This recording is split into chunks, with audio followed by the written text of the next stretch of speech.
Blog Talk Radio. Bichiamo apurakanu apurai kaitnu. Neye AKANFO NANASOM da medinde ojirapo kwesi ra nehempata akan. Akwamumai ramaruka esipi mu ojirapo. That means greetings to all apurakani apurai kaitni people, meaning Africans, Black people. Today is AKANFO NANASOM Day, Ancient Authentic Akan Ancestral Religion Day. My name is Ojirapo Kwesi Ra Nehempata Akan. Ojirapo of the Akwamu Nation in North America. Yet I'll say we thank you for tuning in once again to the program. We're going to place some links in the chat room. For individuals who are on the phone line, if you have a question or a comment, just hit the number 1 so that we can see that your hand is raised. If you are in the chat room and you have a question or a comment, you must log in as a user in order to interact in the chat room. And so we're going to place a few links in the chat room right now for the documents, some of the documents that we'll be addressing tonight. For individuals who are new to the broadcast, we have 3 broadcasts on a regular basis, on a weekly basis. On Joda, Monday night, of course, we have AKANFO NANASOM, Ancient Authentic Akan Ancestral Religion. On Benada or Abenada, Tuesday night, we have Ojira, which means purification, and we deal with Afurakani, Afuraikani, that ancestral religion in general, and how it impacts every aspect of our lives as Afurakani, Afuraikani people, African Black people. So we clarify text, clarify information, clarify cosmology, clarify philosophy, and so forth, and show its various applications. So we deal with that on Tuesday nights, Benada, Abenada for Ojira. On Awukuda or Akuada, which is Wednesday night, we have Egua Marketplace. We have a number of individuals who have come onto the show, on our Marketplace show. We showcase Afurakani, Afuraikaini businesses, organizations, and institutions. Those who are serving the Afurakani, Afuraikaini, or African Black community in a positive capacity, and who also share our ancestral religious values at the same time. If you look on our Akan Economic Development page, you will find, hold on one second.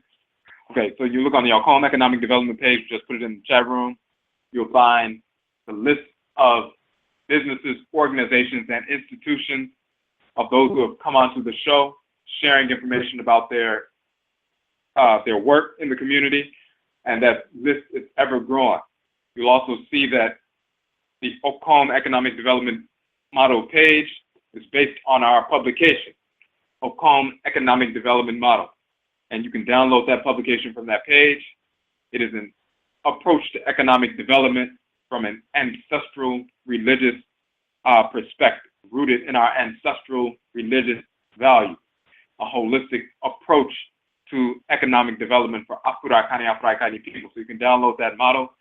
Then you can also see that we have a 4-part series that we did on Blog Talk Radio on our program, the Egua Marketplace Show, dissecting the Akan Economic Development Model, showing its various applications to different aspects of our lives as Afurakani, Afuraikani people as a collective.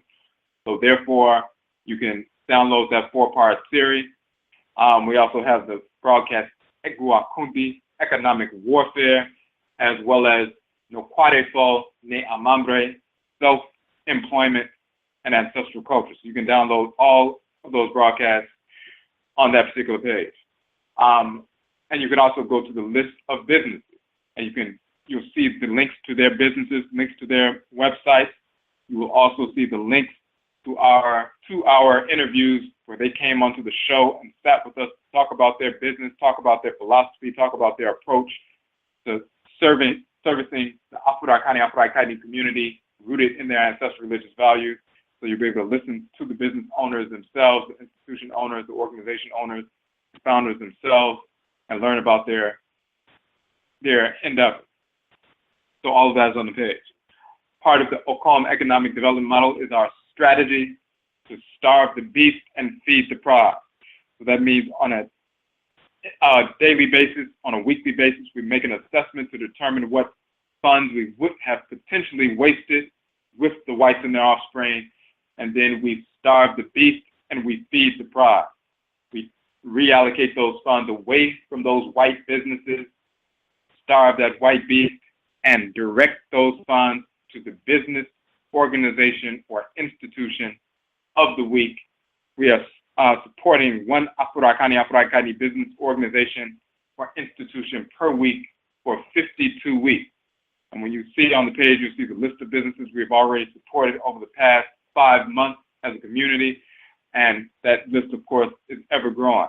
So when we talk about starve the beast and feed the pride, the $5 we would have spent at Starbucks and the $5 we would have spent at Walmart or CVS or McDonald's or wherever we would have wasted our money, we starve the beast and reallocate those funds, feed the pride, give that money to the Black business organization or institution of the week. Of course, if 1,000 people participate, that means there's $5,000 being reallocated away from our enemies' businesses directly into the business organization or institution of the week. An infusion of $5,000 in capital or $10,000 in capital in the course of 1 week for an Afurakani business organization or institution will allow them to expand their services to us, hire Afurakani people so that they can expand their services to us while employing our people at the same time, and so forth. It's always a win-win situation. If we do not participate in that process, then we are by default financing our absolute enemies, the whites and their offspring, whether it's white Europeans, white Americans, white Asians, white Hindus, white Arabs, white pseudo-Native Americans, white Hispanics, white Latinos, and so forth. We are financing our enemies by default when we do not support our own businesses, organizations, and institutions. Of course, when we talk about the Akan economic development model and we deal with statistics, for example, and we talk about there are about 2 million Afurakani people in America who are unemployed, who are employable but unemployed. At the same time, there are about 2 million Afurakani owned businesses in the country. Therefore, if every single one of our businesses simply hired one person, then we would end the unemployment in the Afurakani community, the so-called African American community, overnight. And that is easily attainable. If we simply stop spending our money with the whites and their offspring, over 95% of this $1 trillion plus that we receive in income as a community, over 95% of it is spent directly with the whites and their offspring. If we took a percentage of that, a large percentage of that, and stopped spending it at white businesses and reallocated it to Black businesses, then we would starve that white beast and feed the pride. So then their people would be unemployed. They wouldn't be able to hire people in their little white stores and Asian stores and so forth because they wouldn't be receiving that income. It will have shifted to our people. And once it shifts to our people, then we will be able to hire every single unemployed Afurakani person in the country overnight by simply making a decision. So we have that capacity. So we deal with that in the Akan economic development model. So that's on Wednesdays. Of course, so tonight is AKANFO NANASOM, ancient, authentic Akan ancestral religion. And what we deal with is the Akan expression of Afurakani ancestral religion, or NANASOM. NANASOM is Afurakani or African ancestral religion, which in essence is the ritual incorporation of divine law and the ritual restoration of divine balance. That is the definition of NANASOM, which is our catch-all term for ancestral religion. No matter what expression ancestral religion takes, whether it's AKANFO NANASOM, Akan ancestral religion, or Yoruba NANASOM, Yoruba ancestral religion, or Adwene Nanasom Vodou, Adwene ancestral religion, Bakongo Nanasom, Bakongo ancestral religion, Maasai Nanasom, Maasai ancestral religion, and so forth. No matter what expression it takes, Hoodoo in North America, which is ancestral religion, Juju in North America, which is ancestral religion, and so forth. No matter what form it takes, Nanasom, in essence, is the ritual incorporation of divine law and the ritual restoration of divine balance. That simply means that through ritual, we incorporate those things, objects, deeds, and entities we need to incorporate in order to harmonize our thoughts, intentions, and actions with divine order. And through ritual, we reject those things, objects, deeds, and entities we need to reject in order to restore balance to our lives, restore balance to our thoughts, intentions, and actions, so that we can restore order to our lives. The ritual incorporation of divine law and the ritual restoration of divine balance. Those are the expansive and contractive poles of ancestral religion, Nanasom. When we engage that process, of course, that allows us to align with order, divine order. We deal with specifically on Joda Monday night, AKANFO NANASOM, meaning ancient, authentic Akan ancestral religion. Of course, number one, because we are Akan.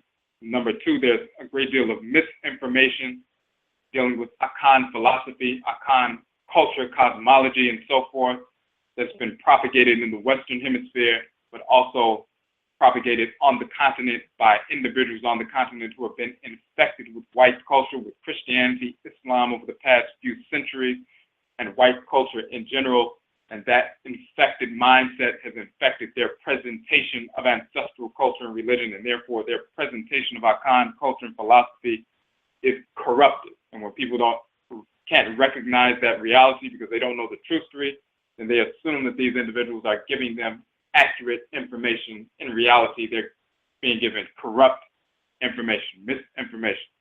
The same is true across the board, no matter what ethnic group on the continent we're talking about, those who've been infected with white culture, pseudo-religion, and so forth, they're presenting misinformation as real with regard to ancestral culture and religion.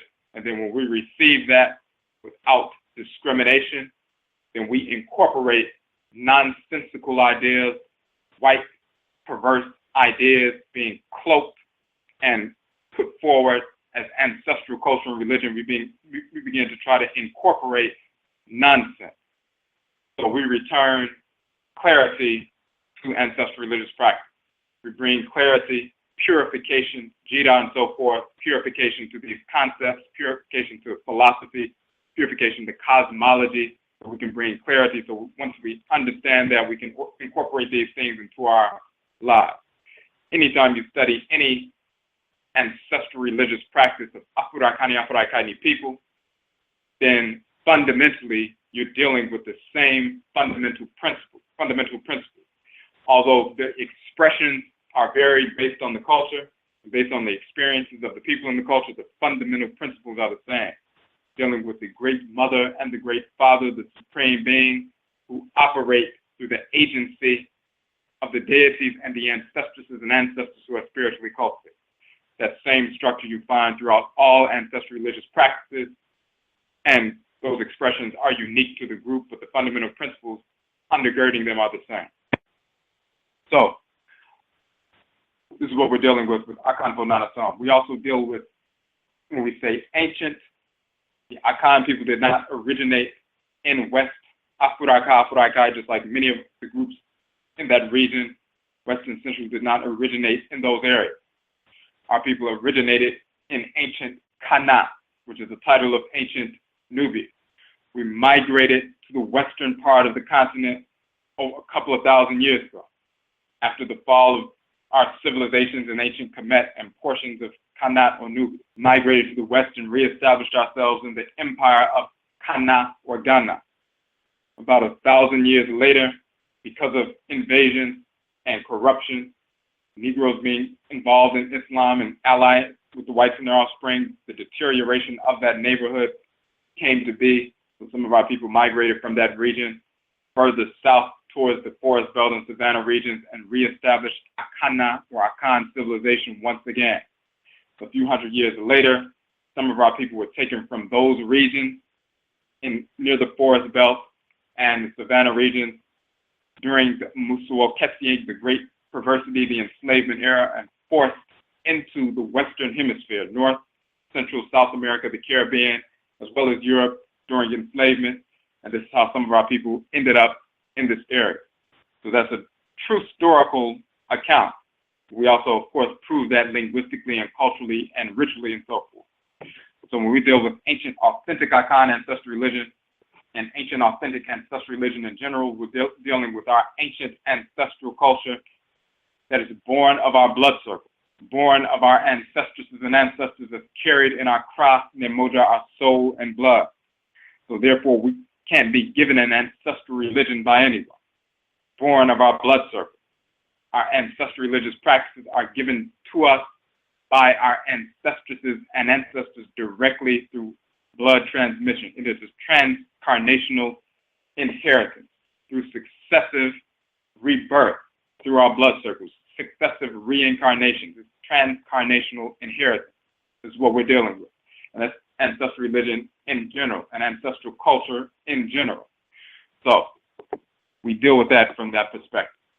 So what we're dealing with tonight, Heru or Hero Worship versus Heru Worship. Eradicating shackles from the Adwene, meaning the mind. So we want to address this pathology of hero worship in contradistinction to Heru worship. As we say, because of the Mmusuo Kese, the Great Perversity, the Enslavement era, a percentage of our people have taken on the pseudo-philosophy of hero worship rooted in the pseudo-religious doctrines of the whites and their offspring. They thus accord titles, approbations, and unwarranted acclaim to individuals who consistently misinform our people. Because of blind hero worship, such individuals are led into thoughts, intentions, and actions that are self-destructive and keep them, and thus a segment of our community, stagnant. So we're going to examine the nature of this pathology of hero worship and the nature of Heru worship. It is this by this means that we eradicate the shackles from the Adwene, the mind. So we want to get into that information. So, and again, for the people who are on the phone line, if you have a question or comment, hit the number 1. And if you are in the chat room, you must log in as a user in order to connect in the chat room. So what we're dealing with, we have individuals who engage this notion of hero worship. The term hero, of course, is a corruption of the term and name from ancient Kemet, Heru. So who is Heru? A force in nature, of course, the son of our star and our set. When you look at the term hero, and it talks about one who saves and redeems and rescues and so forth, then you look at the name Heru and the nature of that divinity, you'll find that hero is phonetically the same as Heru, but conceptually the same as Heru. Of course, Heru is born of Asar and Aset. Asar is killed, Set takes over the rule of the nation, rules in a tyrannical fashion. Heru is born of Aset to come and restore the nation, restore the rule of Asar and Aset, and remove Set from power. He's the one who is born to come and save and to redeem the nation, so to speak. So he's the one who redeems. He's the quote-unquote redeemer. He's the one who saves, the quote-unquote savior and so forth. Of course, this is where they get this, the corruptions coming from the fictional cartoon character, Jesus, who never existed of any race or in any form. The whole story of Asar, Set, and Heru was taken by the whites and offspring to manufacture the Jesus story. Also, the story dealing with King Su, Neferhetep, Heru, the son of Amen and Mut, this other hawk-headed divinity, this other Heru divinity. His story was also incorporated his function in creation was also incorporated with the fictional cartoon character Jesus, as well as Yeshua ben Pandira, Isa, and so forth. So the name Heru, as well as the function of Heru, is subsumed under the English term hero. So our people have gotten into this foolish notion of hero worship. This is not part of our culture. We are not hero worshipers. We are Heru worshipers, but we are not hero worshipers. So we talk about worship, for example, and we've dealt with that in the Ubin Shang. We did a broadcast on that, one of our publications, the Ubin Shang. Let's go into that text really quickly. If you go to the Nhoma page on our website, and you go to the Ubin Shang publication, of course, all 16 books on our website, you'll find the ebook versions of our publications are free downloads. And we also have the softcover versions available as well. Ubin Shang, The Ancestral Summon, is one of those publications on the Nhoma page that you can go directly to and you can download. You click on the front cover. And what we're going to do real quick is go down to the section dealing with that notion of worship. So we're going to find the page real quick for you. And just give us a second.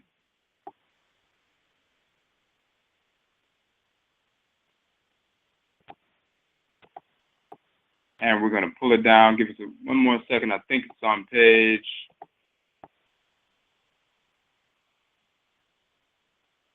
All right.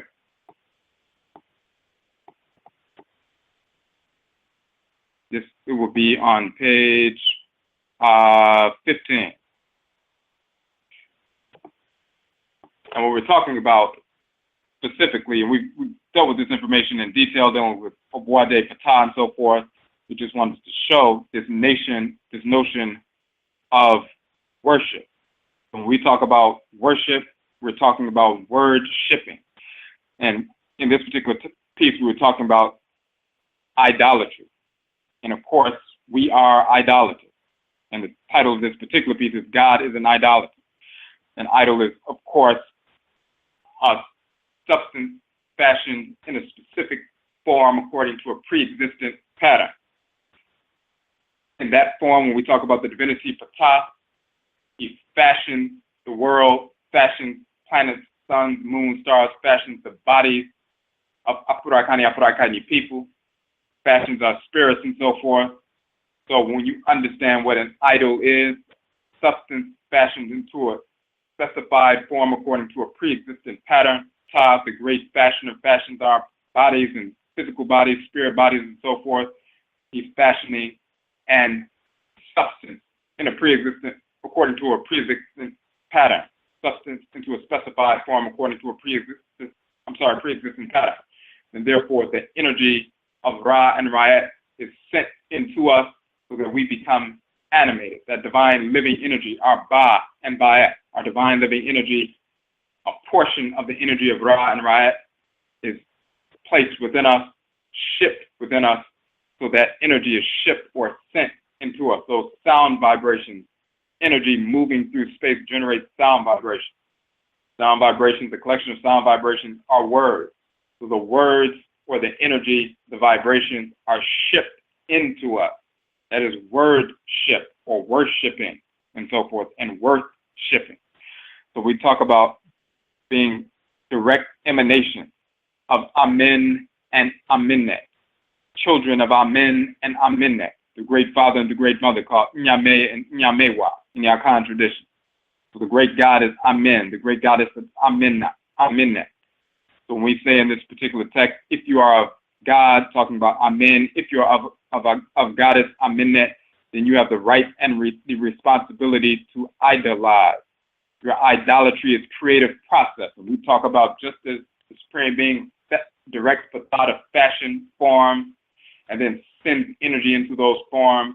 When we fashion forms in forms of wood, stone, and so forth into the forms of the bodies of divinities, these idols, then these deities will take up a residence in these forms that we have fashioned according to their dictates, under their direction. So that's a brilliant process. So when Negroes talk about we don't engage in idolatry, of course we engage in idolatry. When you have the mind of a slave, you fear your own ancestral religious practice, because the whites and their offspring feared your ancestral religious practices, and they don't want you to engage in that. They can't have you setting up a sculpture, and then the abosom takes up a residence in that sculpture you established, so that you can communicate with the force in nature through that sculpture, and that spirit directs you to get up and massacre the whites and their offspring. They can't control that kind of communication. It's too dangerous. So therefore, they have to make you believe that it's inferior, evil, and so forth to engage in idolatry. So some Negroes today will pretend like they're practicing ancestral religion. And the first thing they want to do is say, oh, no, we don't idolize, and we don't believe in numerous deities and all of this other nonsense. And we're going to get into that. So this is what we're talking about in this particular text. So it says, if you are of God, talking about Amen, if you are of Goddess Amenet, then you have the right and the responsibility to idolize. Your idolatry is a creative process. Your fashioning a form after the design of a pre-existent pattern leads you to true worship. To ship, send a word is to ship, send your worth. Your worth is your value. Your value is expressed mathematically as the sum total of the vibrations whose unique key ratio of waves and rates manifest on the physical plane as your spirit body. And here we're talking about every individual, afurakani individual. Your physical body is unique. Nobody has your specific physical constitution. Unless you have an identical twin, even then there's a slight difference, but it's very close. Your spirit body is a unique construction. Nobody has the exact spirit body that you have. So just as you blow air through an instrument, one brass instrument, and it creates a certain kind of sound, you put that instrument down like a trombone, pick up a tuba, blow air through that instrument. It has a different sound emanating from it. Put that instrument down, pick up a trumpet, blow air through that instrument. The sounds are different. The same air moving through these instruments, but because of their shape, because of their form, the sound vibrations emanating from them are different. When the divine living energy moves through your specific unique form, it generates a specific collection of sound vibrations that is unique to you, because nobody else has your form. You are constantly emanating a specific unique configuration of sound vibrations. Those sound vibrations are actually, when you listen to them, your true name. So it's a unique configuration of sound vibrations. When you generate energy and you move energy and you operate, those emanations, those sound vibrations are directed by you. When you shift or send your energy through ritual practice, through ritual invocation, ritual song, ritual prayer, and so forth. When you project or your energy or send your energy, you're sending your sound vibrations. You're sending that unique configuration of sound vibrations emanating from you. You're shipping or sending your words, your sound vibrations. You are word shipping, but you're also worth shipping. What is your worth? Your worth is determined, as we said, mathematically, by the sum total of the vibrations whose unique key ratio of waves and rates manifests on the physical plane as your spirit body. So as you move and operate, you're constantly emanating that unique configuration of energy coming from you. You're shipping or sending your words, your worth, your value, your unique spirit body energy. That's word shipping. And this is why we say true worth or word shift turns the key, releases the vibration of the cosmic pattern. As every key is turned, every power is unleashed. At one minute comes, you transcend time. What we're simply talking about is word shipping, is shipping your energy, shipping your unique energy and so forth. So we want to get to that whole point. So when you talk about hero worship, then you're shipping your energy, shipping your words, shipping your spirit body's unique configuration of energy into a quote unquote hero, which is nonsensical. what we do is shift our energy to Heru worship, not hero worship. We don't turn someone into a quote-unquote hero and then begin to follow everything they say and begin to deify an individual. And once you begin to deify an individual, which is a pseudo-deification, then even when they engage in misinformation and misinformation campaign deliberately or unwittingly, because you have engaged in a pseudo-deification, then you have an emotional attachment to these individuals, emotionally unstable attachment to these individuals. So anything they put forward, you embrace and you defend and incorporate into your life. And even if it's misinformation, you incorporate that into your life because you have a pseudo-worship of these individuals. And therefore, you begin to operate based on misinformation. Then you engage in thoughts, intentions, and therefore actions that are self-destructive. So you engage in self-destructive behavior, then you infect those who are connected to you as well. And then you influence them towards self-destructive behavior, and it becomes an unending, perpetual cycle, all based on ignorance, all based on pseudo-worship, hero worship, instead of Heru worship. So let's deal quickly with Heru. And we're going to talk about Heru from the perspective dealing with in our Oberima Apurakani Manhood book. And before we get into that specific section, if you look in the chat room, we posted that link. Let's post that link one more time. The Oberima Apurakani Manhood book. And we'll put that link in the chat room right now. Of course, you can go to the Unhoma page in general, but we put the direct link in there directly to the ebook version of the book. So, and that will be on page 28 of Oberima Apurakani Manhood. It's one of our 16 books before. Now, and even before we get to that, some of these definitions of the force in nature dealing with Heru, that kind of energy. The key here is that what we have done, because we've embraced the culture, the ill culture of the whites and their offspring, we've embraced this foolish notion of hero worship, as we said. So therefore, what makes a person begin to idolize foolishly just someone who speaks, someone who teaches, somebody who writes, and so forth? We rightly criticize brainwashed Negroes who embrace Christianity. They're worshiping a fictional cartoon character who never existed, Jesus, and dedicating their lives to a fictional cartoon character who never existed.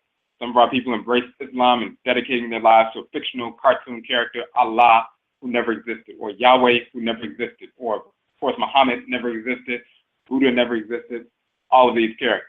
So some of our people, once they recognize or have some idea that these characters never existed, then of course we reject that nonsense, and then we rightly criticize those who are involved in that nonsense, who are trying to influence us to embrace that nonsense. We say, well, hey, you're engaged in pseudo-worship of fictional cartoon characters. And then when they have their pastors and so forth, and whatever their pastor says, they go along with it because they think he's ordained by the fake God to say what he's saying or what she is saying and so forth. If it's a female pastor or whatever it is, we say we rightly criticize them for following along with these idiots. And you see these people following along, pastors who turn out to be child molesters and everything else, and we rightly criticize our people for engaging in this kind of hero worship, this nonsense. So then some of our people turn right around and do the exact same thing. They call themselves African-centered or Afrocentric or culturally grounded or aware or conscious or whatever term they want to use. But they turn around and engage in the same emotionally unstable practice. That same pathology is still manifest. It was still rooted within them. They come in contact with somebody who's written something or taught something or teaches something or speaks about something and so forth, and they begin to engage in a pseudo-deification process. And then they have an emotional attachment, an unstable emotional attachment to this individual.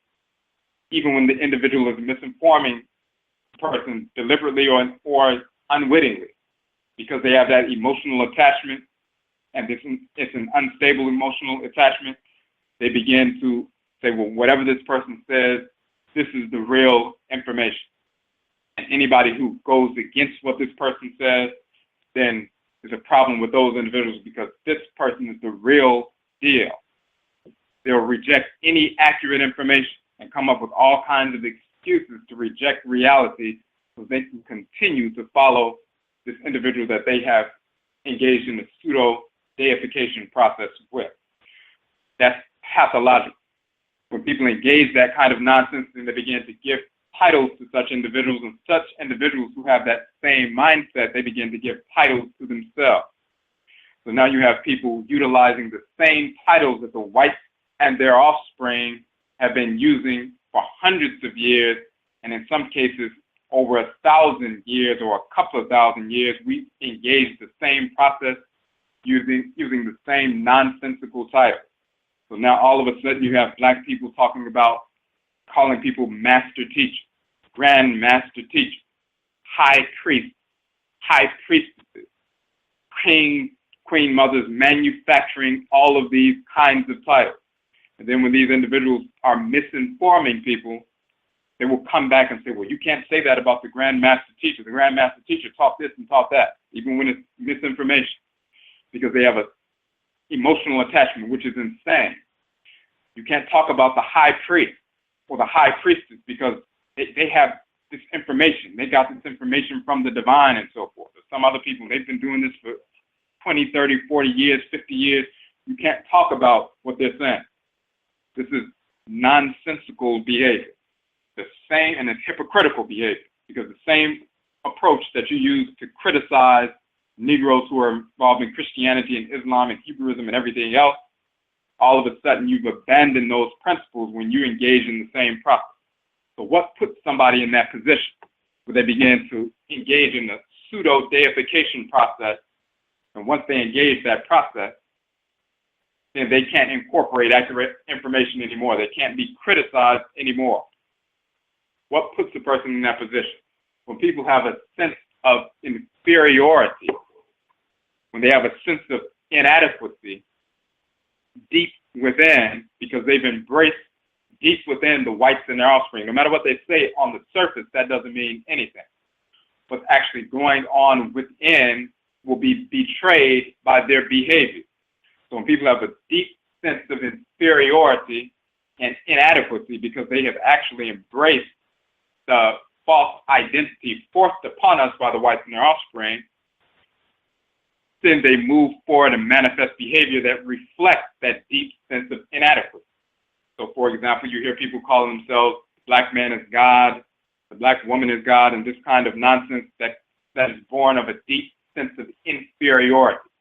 They believe that they are inferior because the whites and their offspring taught them that they are inferior. On the surface, they'll pretend like, no, we're superior, but deep down inside, they believe they are inferior. So because they believe that they're inferior, they have to create a persona. They have to create an identity to try to fight against that deep sense of inferiority or inadequacy. So they can no longer call themselves a human being. They can't say, well, I'm a human being. No, that's not good enough. I have to be a god or a goddess because a human being, that's inferior. I have to be more than that because if I just say I'm a human being, then therefore I'm on a lower level. I have to be more. If you have that desire, that means somewhere inside of you, you feel inferior. And you got that from the whites and their offspring. So you're still engaged in that pathology. You're still enslaved by the whites and their offspring. So you begin to call yourself a god or goddess, male or female, that kind of nonsense. And then create a whole doctrine, whether it's the Nation of Islam talking about the black man as God, which is a nonsensical doctrine. The other individuals talking about the black woman as God is a nonsensical doctrine that's easily destroyed etymologically, cosmologically, spiritually, and so forth. So people will move forward with that nonsense. We have to look beyond what people are saying and look at what's actually happening on the inside. There's a difference between a deity of force in nature that animates the sun or animates the moon or animates the earth mother, animates thunder, lightning, the planets, black substance of space. That's a different class of being. Abosom, deity. Orisha, deity. Vodou, deity. Ntoro, divinity. Different class of being. For example, in the Akan tradition, abosom means divinity, fourth in nature. That is a different class of being than onipa, which is human being, or aboa, which is an animal. Edria, which is plant life, and so forth. Aboa, which is stone, but also mineral life.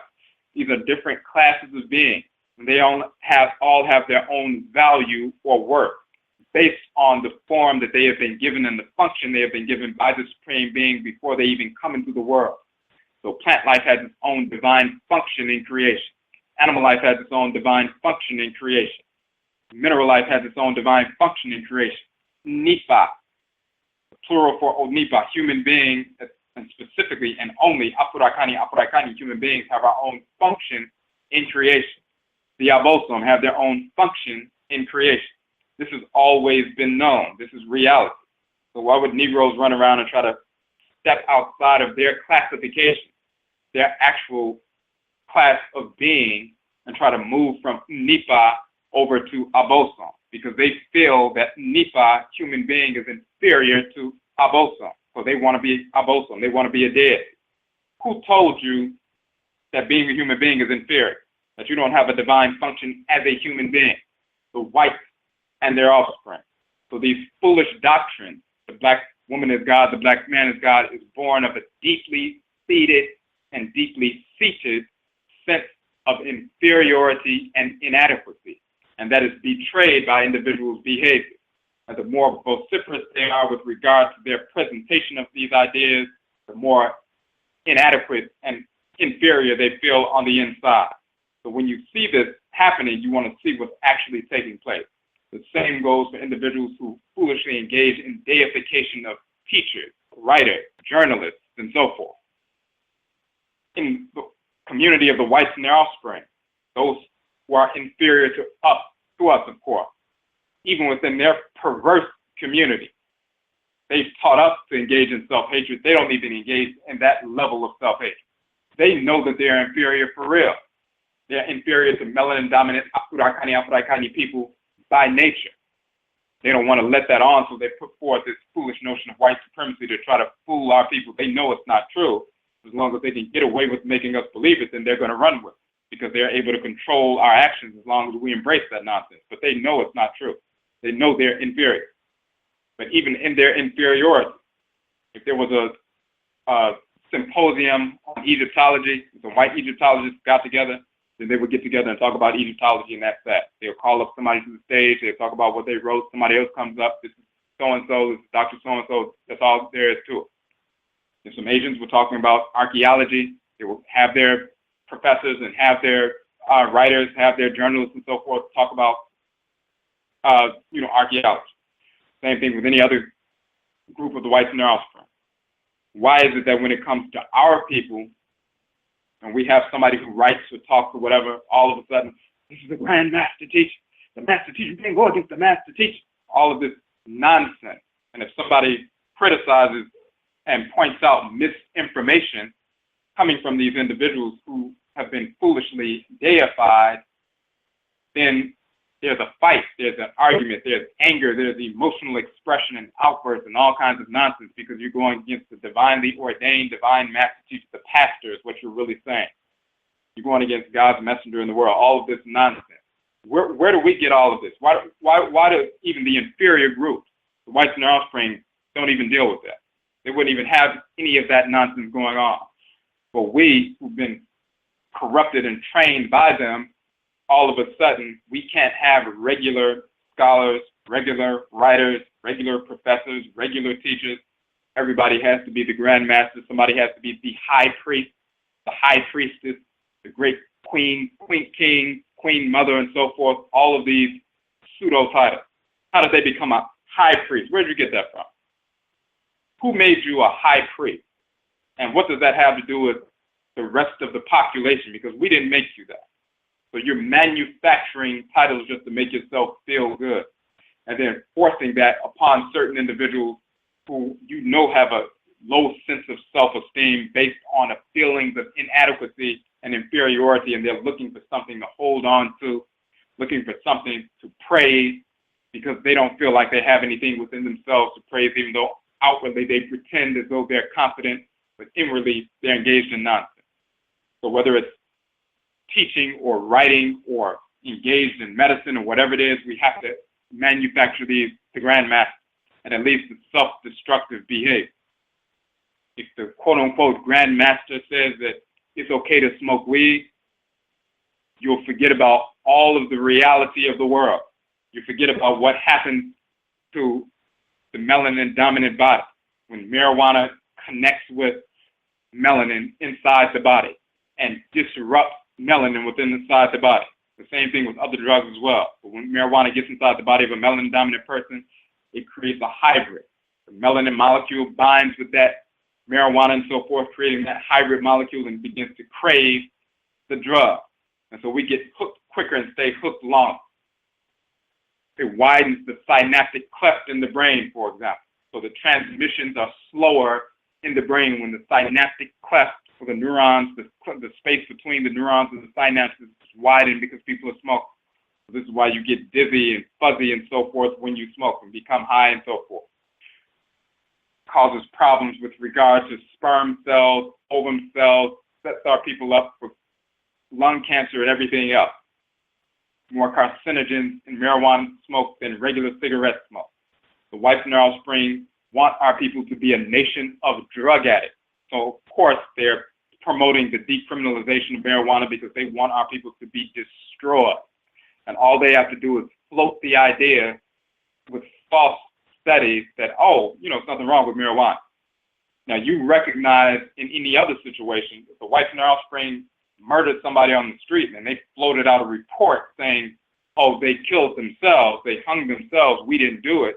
You don't embrace what they say, you investigate. But when it comes to your addiction, all of a sudden, you've been rejecting the whites and their offspring's reports on all kinds of information for years. But all of a sudden, when it comes to your drug, all of a sudden, well, the white man said it's okay, here's the study right here. But did you investigate yourself? Did the white study have anything to do with marijuana's effect on melanin-dominant people? What effect does it have on the spirit of the person, making you susceptible and weak? So therefore, you're susceptible to other discarnate, wayward spirits who will influence you in a negative fashion. And those are those negative, perverse, drunkard-type spirits who also influence you to develop these foolish philosophies about continuing to smoke weed and so forth. So we go into detail about that in different publications. But this is part of the ramifications of this hero worship. So when the Grand Master Teacher tells you it's okay to smoke weed, and you have deified foolishly the Grand Master Teacher, then you begin to engage a process where you drug yourself, destroy your body, destroy your sperm cells, destroy your ovum cells, and so forth, and the children that will be born from those destroyed sperm and ovum cells. You smoke around your children, smoke around other people. They are being poisoned physically. You die early from that nonsense. You influence other people's children into young adults to engage in the same behavior, supporting the whites and their offspring, destroying your brain. So they all engage in all kinds of nonsense because you have deified the Master Teacher. If the Master Teacher said it's okay to engage in self-destructive activity and debauchery, then therefore you're going to move forward. If the Master Teacher says that there are no gods and goddesses in reality, we were just atheists, then you will move forward and start teaching that nonsense and trying to blacken up atheism, which is pure stupidity.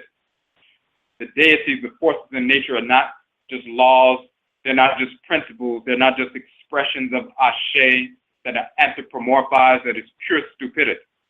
When those who actually deal with the abosom, the orisha, the voodoo, the untoru, through spirit possession and communication and adebisa, divination and so forth, we actually know who these divinities are. And every apuraikani person has that capacity to engage the abosom, because you have abosom, orisha, voodoo, and so forth that are assigned to you pre-incarnation, that come into the world with you. So we know exactly who they are. And part of our specific function in creation is governed by them. So when your specific function in the world is governed by the force that governs your head, and then some Negro tells you, who you have deified, some Negro who you deified, tells you that there are no deities. These are just principles, and you just study nature, and then you come up with a little myths to express nature, and you're not really dealing with any divinities. Now you're directing that or rejecting the actual force in nature that's dwelling in your head region that you must align with in order to live a harmonious life. You're rejecting that force in nature to follow the idiocy of a pseudo-master teacher, and now you run into all kinds of self-destructive behavior, and you're trying to figure out what's wrong because the pseudo-master teacher has misinformed you on a regular basis. And then when you come in contact with information or individuals who have information that shows you clearly that what you have learned from your pseudo-master teacher is totally inaccurate, then you reject it because you get angry. You have an emotional response, a misguided emotional response. And that's rooted in that deep sense of inferiority and inadequacy. And what you wrap around that sense of inferiority or inadequacy is an energetic complex, which is a defense mechanism, and that is your emotional output, your emotional expression, an energetic expression. So you have that sense of inferiority, inadequacy. If somebody tries to penetrate and get to that and stimulate that sense of inadequacy to help you awaken, then you have a shield around that, which is an emotional expression, an energetic force to repel them because you don't want them to get to that reality, to tap into that reality that you feel inferior.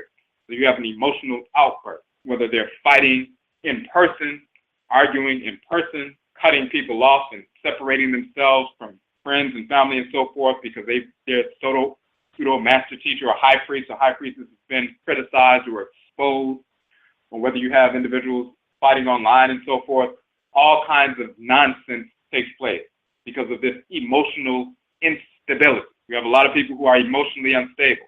We dealt with that in a different broadcast, dealing with these cartoon scholars, Animaniacs and Animatia and so forth, but we talked about that emotional instability. Undiagnosed. Many of our people have various forms of mental or spiritual discordance that go unquote-unquote diagnosed, and then we manifest that on a regular basis. You have individuals who embrace or deify individuals because of inadequacy, and you have, for example, Malachi York, a dissexual, homosexual, rapist, pedophile.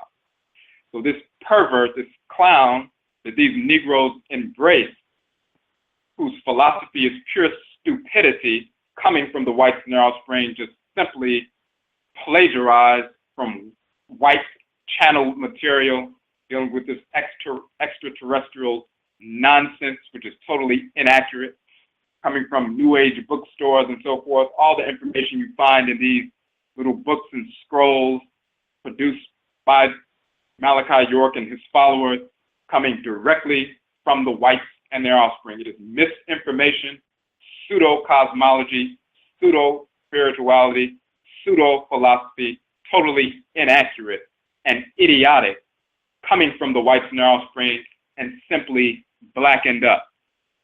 So then you have individuals following that nonsense. And then he's exposed and exposes himself as a dissexual, homosexual, rapist, pedophile. Any one of those categories is perverse and is deserving of the death penalty. He's all three. And then on top of that, an admitted dissexual, homosexual, rapist, pedophile. Got in court, stood up, and pled guilty to all of the charges. He pled guilty to all of the charges because that's exactly who he is. And his most strident followers, all of them know that's exactly who he is. That is exactly why they follow him. So when they come and defend him, they're defending him because they are down with that behavior. That's why they're part of the organization. All of them. No matter what they say on the surface, they're defending him because they know that's exactly who he is, because they're the same way. That's why they're part of the organization. So you have Negroes who are followers, and then they try to recruit other individuals who don't know anything about this information, who may have just left Christianity alone, and they see some book with a Jesus with an afro, this kind of nonsense. Of course, Jesus never existed black or white.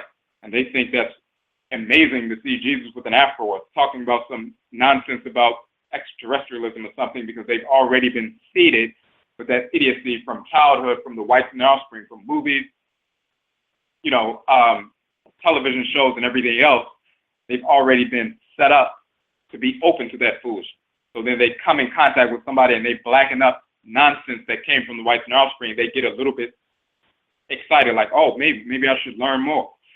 Now, because idiots have deified a rapist, pedophile, dissexual homosexual, now that leads to other individuals being influenced forward and embrace this misinformation, embrace drug use, embrace dissexuality, come and connect with these individuals, and then people end up, your children getting molested and everything else, all because some idiots have deified and engaged in hero worship. So these are various manifestations of the negativity behind engaging in hero worship. We don't hero worship. We engage in Heru worship, but we do not engage in hero worship. This is the key. So first and foremost, we must recognize what leads people to this pseudo kind of worship. Why aren't you engaged in Heru worship, the invocation of an actual divinity, Heru, and you're engaged in the provocation of a pseudo-hero? Where does that come from? And as we said, a deep sense of inadequacy. So let's deal with the divinity Heru for a second so we can understand who we're talking about.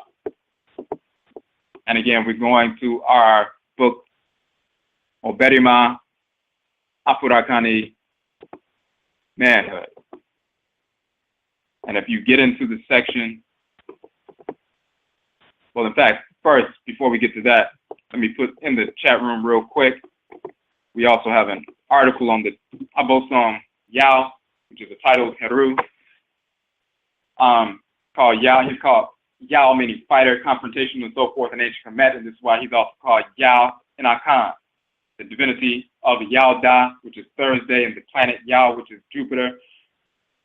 Male, this is why you find males born on Thursday in Akan culture are called Yao, and so forth, named after the divinity Yao because their crowd, their soul is governed by Yao. We're going to look at that information real quick. We have an article on each one of the Abosom that govern the 7 days of the week. Yao governs Yao Da, as we said, Thursday, that's Heru. We have an article on each one, a video on each one. Check that information out quickly, and then we're going to get to some application. Yao, as we said, the Abosom of the Ochin, the planet Yao. His Da, or day, is Yao Da Thursday. He's referred to as confrontational, aggressive, relentlessly challenging disorder. Yao is the Abosom of bravery and strength.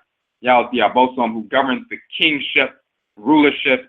Yao governs the divine cardiovascular system, a governmental structure within Abodie creation, within the divine body of Nyamewa, Amenet, Amen, the supreme being, and thus the cardiovascular system within the Afurakani body. So the shrine of the divinity Yao, or Heru, in the body is the heart and cardiovascular system. Of course, the major organ of the cardiovascular system is the heart. So we show an image of the planet Yao. Of course, Yao is called, in Akan, he's called Shango in Yoruba, he's called Hevioso or So in Ewe and Fong, Vodun traditions. Of course, Heru, the son of Al-Sar and Al-Set in ancient Kemet, and so forth. And we talk about the Coptic dialect. You have Heru, Coptic is Horu, Horu becomes Shoru, Shoru, Soru, Soro, So. And of course, in Akan, you have Soro. Soro comes from Horo, from Coptic, Horo or Horu, Heru. This is one of the titles of the divinity Yao. So when you find Soro in Akan, it comes from Horo in Coptic, talking about a manifestation of variation of the name Heru. We show the Medutu for that, the hieroglyphs for that, and we go into some detail. We also talk about Yao, meaning to shy, to scold, to attack. The term Yao and Yao also means pain or affliction. So Yao meaning to attack, to fight, to scold. Yao meaning pain or affliction. That's in the Akan language. But then when you look in the ancient language of Kemet, Yao means to attack, to fight, and Eshal also means pain or misery or affliction. And Eshal is a title as a combatant, a fighter, a title of Heru. So Heru, Eshal in ancient Kemet, Heru the fighter, Heru the combatant, is Soro or Horo Yao in Akan, Heru the combatant or the fighter. The exact same name, same Mrane or praise name in both languages, meaning the exact same thing. Now, let's get into some more information about Yao real quick, and then we're going to get to the application. We just want to get to the basic information right now. The Abosom Al-Sar, called Awusi and Akan, one of his titles, established civilized society, a social order rooted in the divine order of creation. Heru, the son of Al-Sar, as Heris, the king, upholds civilization. He regulates the social order through relentlessly challenging disorder in all of its manifestations. That's what the Heri or the king does. Heri is a descriptive title of a ruler. He who is above, chief, leader, and so forth. Heri, he who is on high, and so forth. His highness, and so forth. Heri and Hori in Coptic. Of course, that's the root is Hor, Horu, and so forth. And we talk about that, and we show the Medutu for that. So, Heru is the son of Al-Sar, as Heri, the king, upholds civilization, regulating the social order through relentlessly challenging disorder in all of its manifestations. That's what Heru does. When disorder arises in institutions, relationships, ritual practices, economic activity, etc., Yao or Heru upholds the societal order by challenging the manifested disorder. He fights to maintain. He corrects the wayward.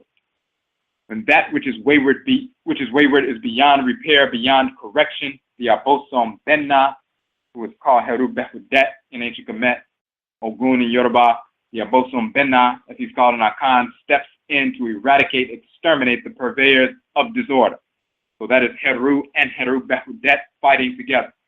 Yao and Benna fighting together. Shango and Ogun fighting together. Hevioso and Ogu and Vodun fighting together.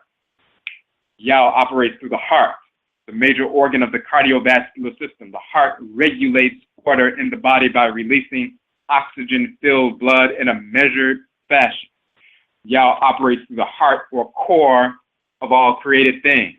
He is the core of the Oriya, the sun, the solar core of Asasiafu, the earth, etc. The heart, which we call Akoma, is the drummer in the body. In Akan culture, the Ocherema, the drummer, is a regulator of order in society. Another term for drummer is Ayan or Yan, which is related to Ya and Yao. The Ayan or Ochene, the drum, is sacred to Ya. By comparison, in Yoruba culture as well as Vodun, Shango, and Hevioso are recognized to be the Orisha and Vodu of the drum and master of the drum. This has resonance, for thunder is nothing more than the drumming of Yao, Shango. Hevioso is the abosom of thunder. Of course, your heartbeat is the thunder, of course. Yao is an abosom of bravery and strength. In Akan culture, the term Akoko Duru defines one who is brave and has courage. The term is composed of Akoko, chest, and Duru, meaning weight. The term defines bravery or courage as manifested by one whose chest, Akoko, is heavy, strong, has weight, Duru. Those who are brave, courageous, or fearless are those who have heart. This is one of the reasons why in Kemet, Heru or Yao has the title Heru Ami Abu, Heru who dwells within heart. And then we talk about Yao or Heru operating through the planet Heru Upshetatawi, talking about the planet Jupiter. Yao Patra, Father Yao. Yao Patra becomes Yao Patra or Jupiter or Jupiter, Father Yao. Now, if we go back for a second, in that section, we said that Yao operates through the heart, the drummer, the regulator, the king in the body. From the neck down, the regulator, the king in the lower part of the body. Of course, the brain is the sovereign in the upper part of the body, in the heavenly realm and so forth.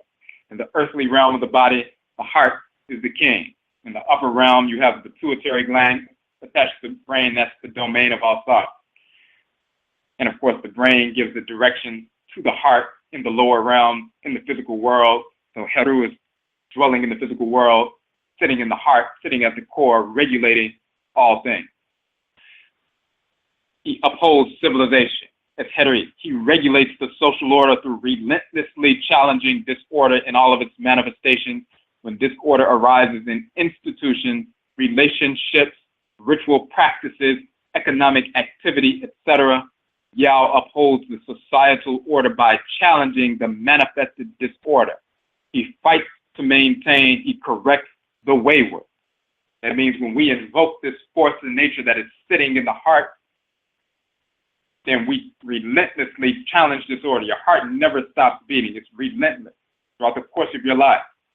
Yao relentlessly challenges disorder.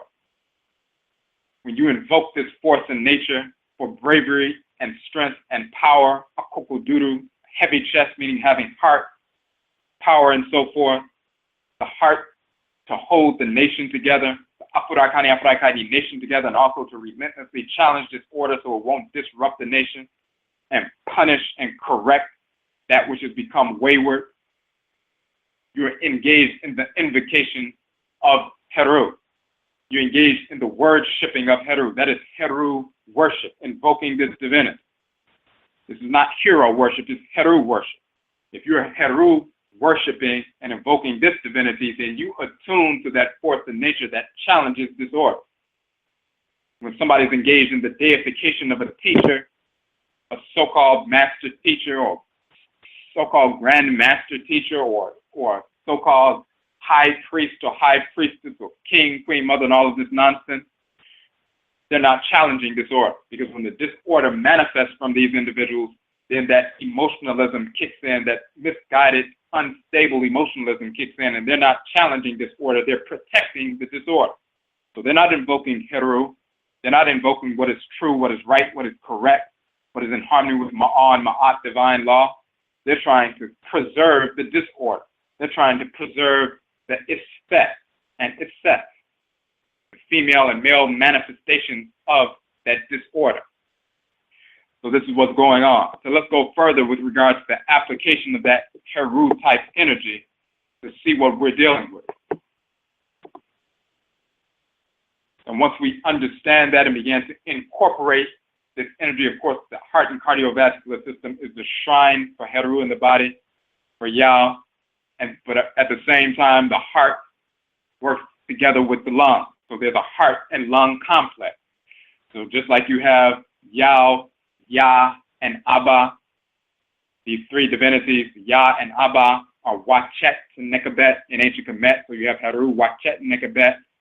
In Vodun, you have So, Hevioso, you have Avejida and Ayaba. In Yoruba, you have Shango, Oya, and Oba. These three divinities working together. The heart and lung complex in the body are the shrines for these forces in nature. So they are relay stations or centers of resonance for these forces in nature. So we have a direct link to them. So they impact us. All of the forces in nature impact us on some level. You have one that governs your function in creation that is primarily responsible for your direction, but all of the other ones have input. Just like your parents are directly responsible for your development because you came directly through them. But you also have grandparents as well as aunts and uncles who participate because they share the same DNA and carry the same kind of energy. And they give their input and assistance and direction and their energy towards your development as well. But your parents are directly responsible for you, so they primarily direct. In the same fashion, all of the forces in nature, sun, moon, stars, earth, mother, and so forth, all impact us physically, and the spirits that animate those forces in nature, those physical receptacles of those forces, they spiritually animate the different aspects of our spiritual body as well. You have a main divinity that governs your head region that's primarily responsible for your direction that you must align with on a regular basis, but the other forces in nature impact and assist you in aligning with that divine force. So in that same fashion, all of us are connected to Yao, Ya, and Abba, Heru, Wachet, Nekabet, Shango Oya Oba, Hevioso, Abejida, Ayaba, and so forth. They're connected to the heart and lung complex and so forth. So when we deal with them, we want to deal with these applications. Are you dealing with real Heru worship, or are you dealing with hero worship? Because when you're dealing with hero worship, you don't relentlessly challenge disorder. You seek to protect the disorder at all costs. And you utilize your corrupt, emotional, discordant emotional energy to protect the disorder. And we're getting away from that. So when you deal with reality and you realign with these actual forces in nature, Heru as well as Wachet and Nekabet and so forth, you begin to align yourself with reality and reject this foolish notion, hero worship. That is not part of our culture. It never has been and never will be. We don't engage in pseudo-deification. The only entities that can deify anything is Amen and Amenet, Inyamewa and Inyame.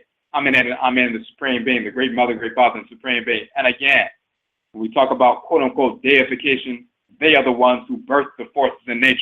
They also birth us, and they have birthed us in different classes. And there's a difference between the deities, the forces in nature, and human beings, as well as plant life, animal life, and mineral life. And each of these classifications have their own worth, have their own value, as defined by the Supreme Being. And we do not need to seek to step outside of our class of being. And the only reason we would seek to step outside of our class of being, trying to leave the human sphere to become a quote-unquote deity, which is impossible and idiotic, is because the whites and our offspring have taught us that we are inferior and we shouldn't be seeking to be human beings. So that's nonsensical. So there's no such thing as deifying anything, whether you're trying to deify someone, deify a culture. We don't engage in that as well. The whites and our offspring attempt to deify a culture. That's pure stupidity. That has nothing to do with our people. Religion is not the deification of the culture. That comes from the whites and their offspring, and our people repeat that misinformation. So let's get into some application so we can see how to pull ourselves out of this foolish mindset of hero worship and moving back into the reality of Heru worship. You look on page 28 in our book, Oberima Afurakani Manhood. Even though this book was written for Afurakani men, of course, the principles, the 7 principal values of manhood, governed by the 7 days of the week and the forces in nature, the solar, lunar, and planetary bodies, that govern that 7-day cycle, and therefore all natural cycles on Earth, as well as our chronobiological cycle called the circumception cycle, the 7-day cycle, connected to our chronobiological processes. These forces in nature that govern that natural cycle, they also govern these 7 principal values of manhood, and therefore the book is broken up into 7 sections connected to the 7 principal values that are animated by the deities that govern the 7 days of the week and all natural cycles on Earth. So it's a holistic set of 7 principles informed by the divinities that govern all natural cycles. And then when we publish later this summer, Obatain, Afurakani Womanhood, 7 principal values of womanhood, of course, same fundamental principles governed by these deities that govern the same 7 days of the week. Of course, there will be nuanced differences based upon gender, but the fundamental principal values are congruent. So we're just saying that to say, even though we're reading from the Oberima Afurakani Manhood book, the principles are fundamental and true for both.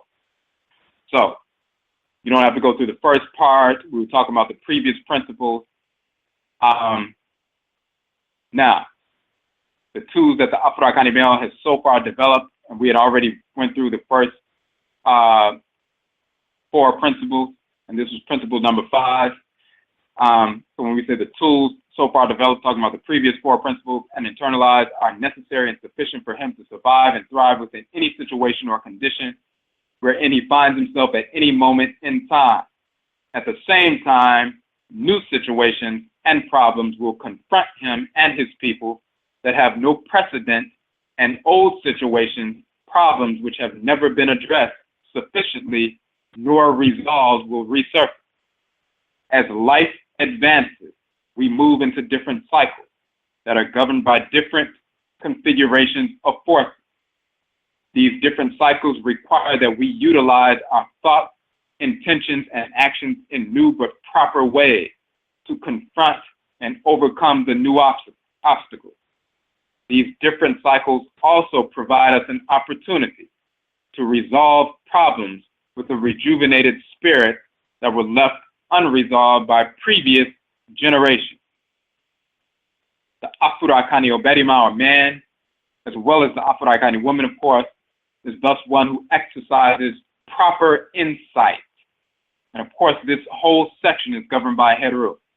Proper insight in order to make proper judgments in life.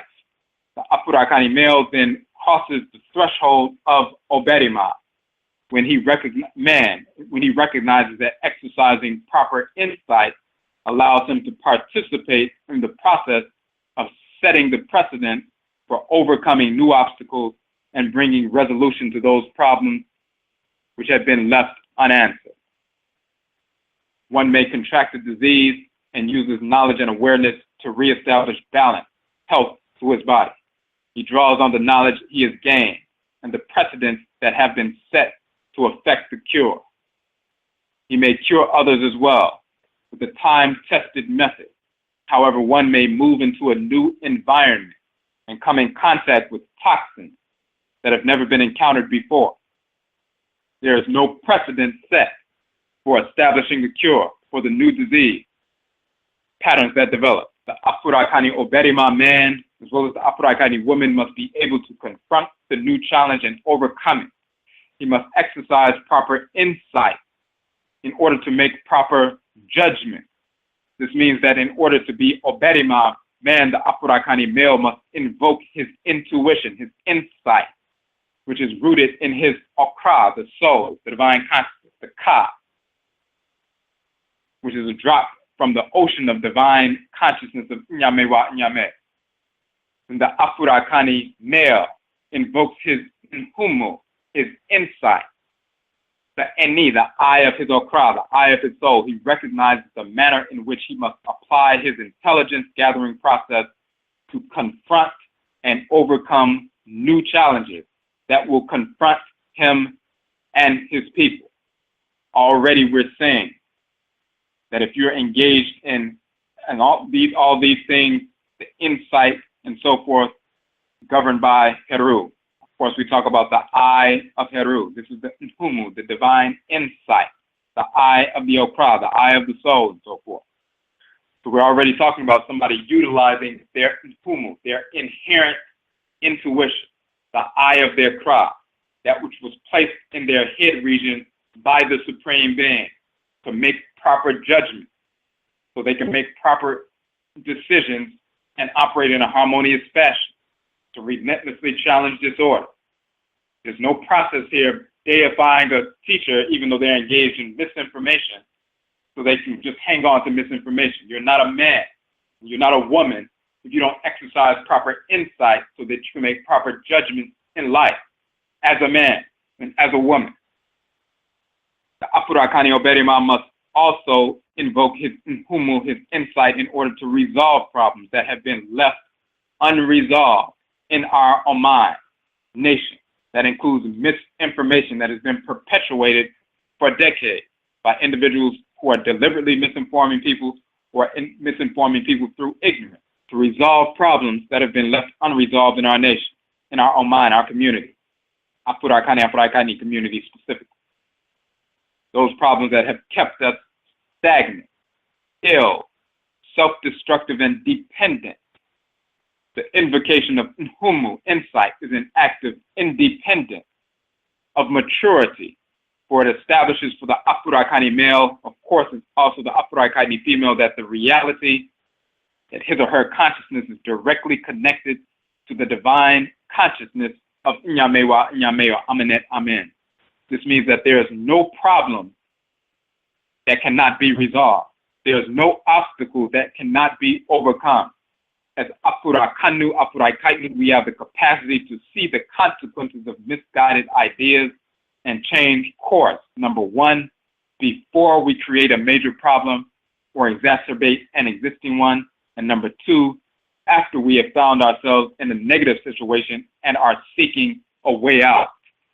Nhumu, insight, gives the Afurakani male as well as Afurakani female the capacity to quote-unquote rescue himself before something negative has a chance to take shape. One can have an intuition, for example, about walking down a certain block at a certain time. The intuition directs him to change course and take a different path to his destination. Later that evening, the individual learns that there was a fatal shooting on the block, that he was directed by his Nhumu, his insight, not to walk down. Such an example demonstrates that the Afurakani individual has the responsibility to awaken his or her Nhumu, his or her divine perception, or who, inherited from Nyamewa Nyame through his Akra. It is an act of maturity. It is incumbent upon the Afurakani male, as well as Afurakani female, to perceive the dangers around the corner, large and small, physically, emotionally, culturally, politically, economically, spiritually, and take preventative measures. In the same fashion, the Afurakani Oberima must be able to invoke his Nhumu, his insight, when others in the community have failed to do so, when societal problems plague the community and the community is not moved to solve the problem. It is incumbent upon the mature Afurakainu to engage in intervention, to invoke their Nhumu, their insight, in order to perceive the underlying causes of the problem and eradicate them completely, finally restoring balance to Allah. Ohun, meaning knowledge or perception in the Akan language, and Nhumu are messengers of Nokware, of truth, within Afurakani people. It is our adherence to Nokware, to truth, through Nhumu, insight, that will solve our inherited, present, and future potential problems. For Nhumu, or insight, attunes us to the reality of Maranechi, divine law and divine hate, the two poles of divine order. Through divine law and divine hate, we learn who and what to accept, be in law love with, who and what to hate, to reject. Nhumu, insight, leads to proper judgment. The Afurakani Oberima recognizes the reality that judgment is wise. Only misjudgment is unwise. Proper judgment is the hallmark of maturity. The perversion or suppression of Nhumu, or insight, sets us up to be dominated by the perverse views, beliefs of our enemies. When we lack Nhumu, insight, vision, we lose direction. We then make misjudgment. This is blindness in the true sense. The whites and their offspring understood this reality and therefore moved to blind us to Nokware, to truth. This resulted in the misdirection of the immature amongst us generation after generation. The greatest means by which we have been misdirected into blindness is via the corruption by the whites and their offspring of our Afurakani ancestral religion. When we talk about the perversion or suppression of Nhumu, or insight, and Nhumu, or insight, coming directly from our Kra, our soul, our divine consciousness, our Prawa, it is the eye of the Kra. When we don't align with that, that's placed within us, in our head region by the Supreme Being, when we suppress that or pervert that Nhumu, that insight, that sets us up to be dominated by the perverse views, beliefs of our enemies, even when those perverse views or beliefs of our enemies are operating through the persons of pseudo-master teachers, pseudo-high priests, high priestesses, grand master, all of this nonsense, these nonsensical titles, where people are misinforming our people but giving themselves titles. So when these perverse or suppressed insights sets us up to be dominated by these perverse beliefs and views. When we lack insight, vision, we lose direction, we then make misjudgments, and then blindness manifests. Darkness is natural. Blindness is a perversion. As we've said earlier, exercising proper insight is the hallmark of maturity. It is an act of maturity, independence, to engage in Nhumu, or insight. If you do not do that, you are a child.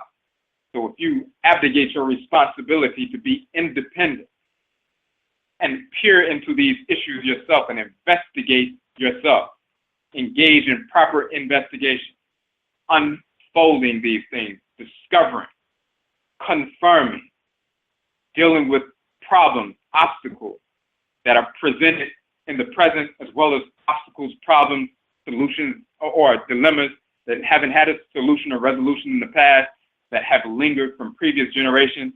It is our responsibility as men and women, Afurakani men, Afurakani women, each one of us individually, as well as the collective, but individually, to exercise our individual humu insight, to address these issues, to bring resolution to these issues, whether they're present or coming and lingering from the past. If we do not engage that process, we are children. We are dependent children. And when you engage in hero worship instead of Heru worship, then you become a child, because all you do is seek to defend idiocy if it tickles your desire, if it tickles your quote-unquote fancy. It makes you feel good to hear certain things, even though they're not true. So when people are charismatic, people are comical, or people have some kind of attraction, and you go along with that individual because of that kind of charisma or whatever it is that you're drawn to, because you have a deep sense of inferiority and you're not just focused on humu or insight, but tuning to nokware, as we said, ohu, knowledge, and humu, insight, are messengers of nokware, of truth. If you're not seeking truth and you're disoriented by some other, attributes outside of dealing with the truth, then you're led into foolishness, and then you perpetuate foolishness, and that leads to self-destructive behavior on your part. But then you infect other individuals, and you can see how that is manifested in mushroom throughout our community. You have individuals who call themselves conscious or aware or cultural or grounded or African-centered and so forth, and spouting all kinds of nonsense, idiotic pseudo-doctrines coming from the white offspring, blackening up pseudo-doctrines, putting them forward as ancient and ancestral and cultural and Pan-African and so forth.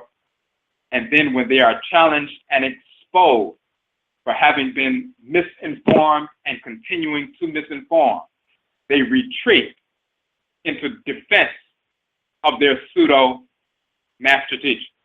This is nonsensical, it's pathological, it's insane. So when you see this kind of behavior, now you understand the shaping factors of this behavior, that deep sense of inferiority, inadequacy, masked by rhetoric, and also masked and protected by that energetic output, that energetic expression, that emotional expression, that unstable emotional expression to defend at all costs the quote-unquote master teacher, high priest, all of this nonsense, and perverse, corrupt behavior.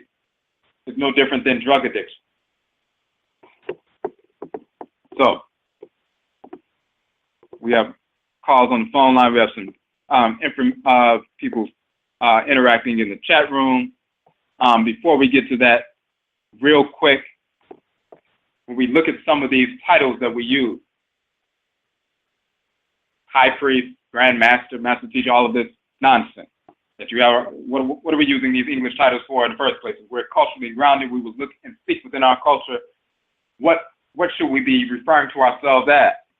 And what is the nature of these things? When we talk about, for example, in the Akan tradition, Nana, the highest societal office that is to be achieved through growth and development, manifested when people exercise their divine function in creation on a consistent basis, and it's demonstrable that they grow into the office and crystallize into the office of Nana, someone who aligns their thoughts, intentions, and actions with divine order on a consistent basis without fail. Then they crystallize into that function, not just some title you come and seek to have so you can make yourself feel good. It's impossible to fully function in that fashion unless you're aligning every thought, every intention, every action with divine order on a consistent basis. That means you have achieved sacred character, Subai Pa, divine character. You've achieved that perfection that is our quote-unquote destiny. We are designed to crystallize into perfection. Of course, the whites and offspring would attempt to make you believe that there's no such thing as perfection. That's pure stupidity. And then some people have some other foolish pseudo-metaphysical physical definitions of perfection, how perfection is actually disorder, which is pure stupidity once again, always following the whites and their offspring, always like a lapdog following that idiotic doctrine. In reality, that is our nature to achieve and crystallize into perfection. That is our destiny as every Akan individual. That's wired within our cry. Your krawa, your kayet is a perfect entity. Just like all of the abosom, it is a colleague of the other abosom. It is the divine force in nature dwelling in your head region. There's no effect within the ka and the kayet, or any other divinity as well. So, and again, as we talked about in our modern chi, disorder or evil is not part of the continuum of divine order. It is a perversion of the order. It is not the balance of the order. Isfet is not the balance of Ma'an, Ma'at. That is idiotic. The balance of Ma'at is the god Ma'ah. The god Ma'ah is the goddess Ma'at. Isfet is a perversion of Ma'an, Ma'at. Isfet is feminine. Isfet is male. Isfet and Isfet, male and female perversions of order. They are not the balance of order. So, and we understand that. So let's look at where do we get these titles from. When we deal with our own culture, we deal with actual titles that are woven within our being, that we naturally ascend to within our own language and within our own culture. So why are we utilizing these foolish Eurocentric titles? And what do they lead back to? They lead back to the Bible, they lead back to the Quran, they lead back to Hinduism, the guru and the master teacher and all of this nonsense, leads back to masonry and all this other nonsense. So for example, if you look at, when we talk about the invasion of ancient Kemet, you have Negroes talking about masonry comes from ancient Kemet, which it does not. The whites and offsprings have corrupted things and then relabeled them. That doesn't mean it comes from our people. Those corruptions didn't come from our people. They came from the whites and offspring. They didn't exist until the whites and offspring came into our culture. So they are born of the whites and offspring. Masonry wasn't born of our people. It's not part of our culture. It is a perverse white corruption manufactured based on them observing our culture and manufacturing some perversion. So, you look at Gnosticism and Hermeticism and pseudo-metaphysics and all of these different things, and Kabbalism, all of that corrupted fragments of our culture. So we have a culture. They look at fragments of our culture, corrupt that, and take those corruptions and call that a new culture and then say it came from us, which it did. What came from us was our culture, and it was done, and it's been there for thousands of years. These corruptions are born of the whites and their offspring trying to make something out of our culture. Has no basis in reality. So, you look at ancient Kemet, for example, the priests and priestesses, healers, the healeresses. What happened to the priests and priestesses, healers and healeresses, and their collective? They simply continue wherever we migrate. So the priests and priestesses of Da, Ra, and Raet are the same priests and priestesses of Da and Aida Fuedo and so forth in Vodun and Udumare and Ushumare in the Yoruba tradition and Yonkompon and Yonkonton and Akan. All of the same divinities you find in ancient Kemet, of course, are the forces in nature that animate creation. So they all exist in our cultures today. And we still get possessed by these same deities today. And they still communicate with us today in various forms, including divination. They still direct us today. So the healers and healeresses, whether they're in West Africa, Central, South, as well as in North, Central, South America, in the Caribbean. So the hoodoo man and hoodoo woman are the healers and healeresses who are still possessing the same deity. The juju man and juju woman in North America are the same healers and healeresses that they were in previous lifetimes in ancient Kemet and Kanat, still invoking the same forces in nature and still engaged in the same practice. So there's no little pseudo-Masonic organization that was founded by ancient Kemet after the priests left and they created Masonic organizations. Total foolishness, totally inaccurate. So when you look at Gnosticism and Hermeticism and Kabbalism and pseudo-metaphysics and so forth, as well as going into India and everything else, you'll find that, of course, the whites and offspring invaded these areas, taking fragments of our culture and trying to manufacture a pseudo-practice. Then we turn around and embrace that empty nonsense, try to blacken up their pseudo-practices and call it an ancient, arcane set of wisdom teachings, which is pure foolishness. So when you look, for example, at Darius I invading and being in control of portions of Kemet, it didn't start with the Greeks. Of course, we know about the Greeks when they invaded Kemet. Of course, they dressed like the people of Kemet, built temples based on exactly imitating what our people were doing, taking on the names of the quote-unquote pharaohs and so forth, imitating on every level our culture, our language, everything, trying to be a carbon copy, a clone of what we were doing. It's no different today. They're descendants, they're white descendants, and all of the whites and offspring are the same people. It doesn't matter if they call themselves Greeks or Romans or Arabs or Hindus or Asians or whatever it is. The whites and offspring spilled out of northern Eurasia, invaded southern Europe where black people already were, because we had migrated from Africa into southern Europe and the so-called Near East and so forth, and in the East. The whites and offspring invade southern Europe, go into the Near East, go into the East, further into India and so forth, and into Asia and so forth, eventually North Central South America. So they go into the regions which later become Greece and Rome. They call themselves Greeks and Romans. When they in the so-called Near East, they call themselves Arabs and Hindus, and further into the East, they're all the same perverse beasts, no matter what they call themselves. So their descendants today, for example, so-called white Hispanic, the same white perverse beasts that invaded our culture thousands of years ago, they have reincarnated through their descendants. They're the same white perverse beasts. So when Negroes try to allow them into the Yoruba tradition, which of course no Orisha has ever communicated with any of the whites in their offspring, that includes white Hispanics, they never have and they never will. So the only spirits they can communicate with are their dead, perverse, white, criminal relatives. And they try to pretend like they're communicating with dead, and they're communicating with some drunk, some cracker, deceased cracker relative. But when these whites attempt to invade our culture, and some Negro allows them into a shrine or something like that, of course, no Orisha, no Egungun is communicating with them. But what do? They dress like our people. They start trying to learn the Yoruba language. They put on Yoruba clothes. They take on Yoruba names. They start imitating Yoruba ritual and all this other nonsense. And they're traveling to Nigeria and moving to Nigeria and putting on beads and everything else. They're totally imitating, mimicking, trying to clone every move that we make. This is nothing new, because they are the exact same people returned through reincarnation who did the exact same thing in ancient Kemet.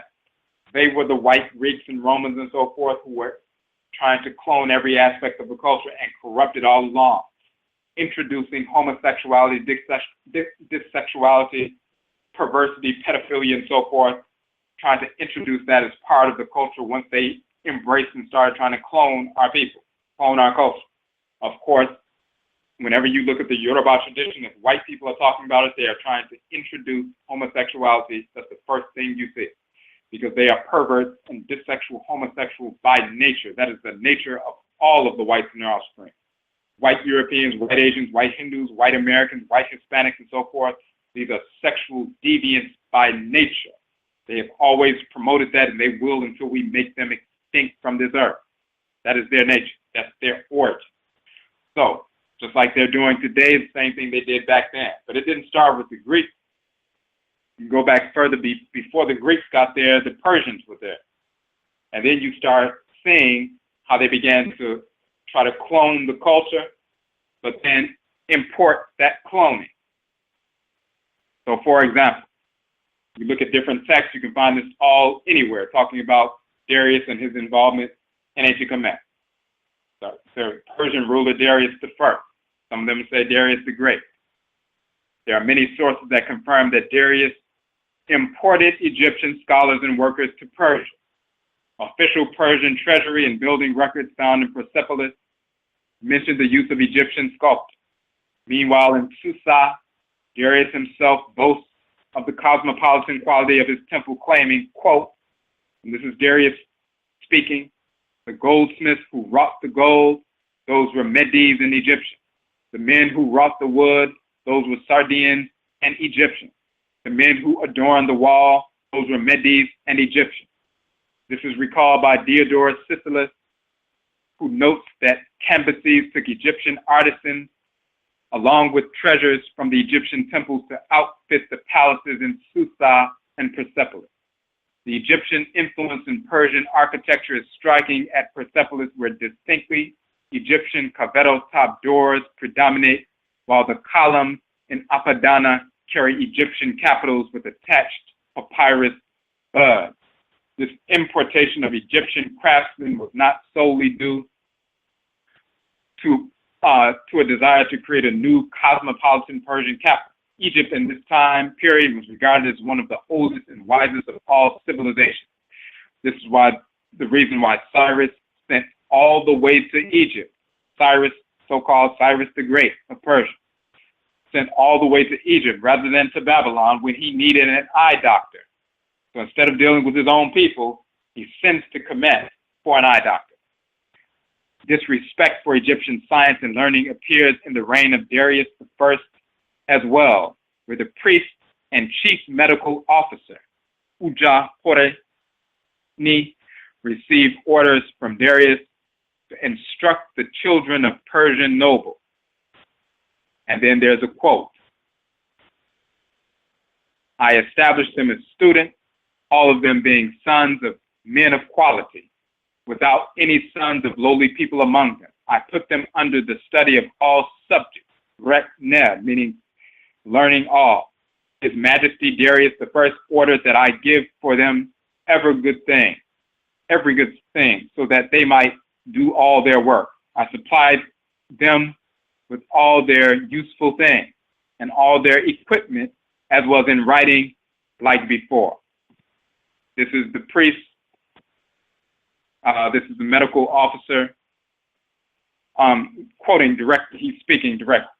And then he speaks once again, Uja Horeni, is the priest and medical officer commissioned by Darius to train the Persian nobles. Then he also explains what motivated Darius to order this education. We're dealing with a Negro priest now in ancient Kemet. You're dealing with one of the first Negroes in ancient Kemet. Just like a Negro trying to embrace one of the whites in our offspring. Here, a so-called priest, you see a so-called Babalao, so-called Okompo or something like that, trying to embrace one of the whites in our offspring and raise up their children in the culture. This is one of the first Negro priests.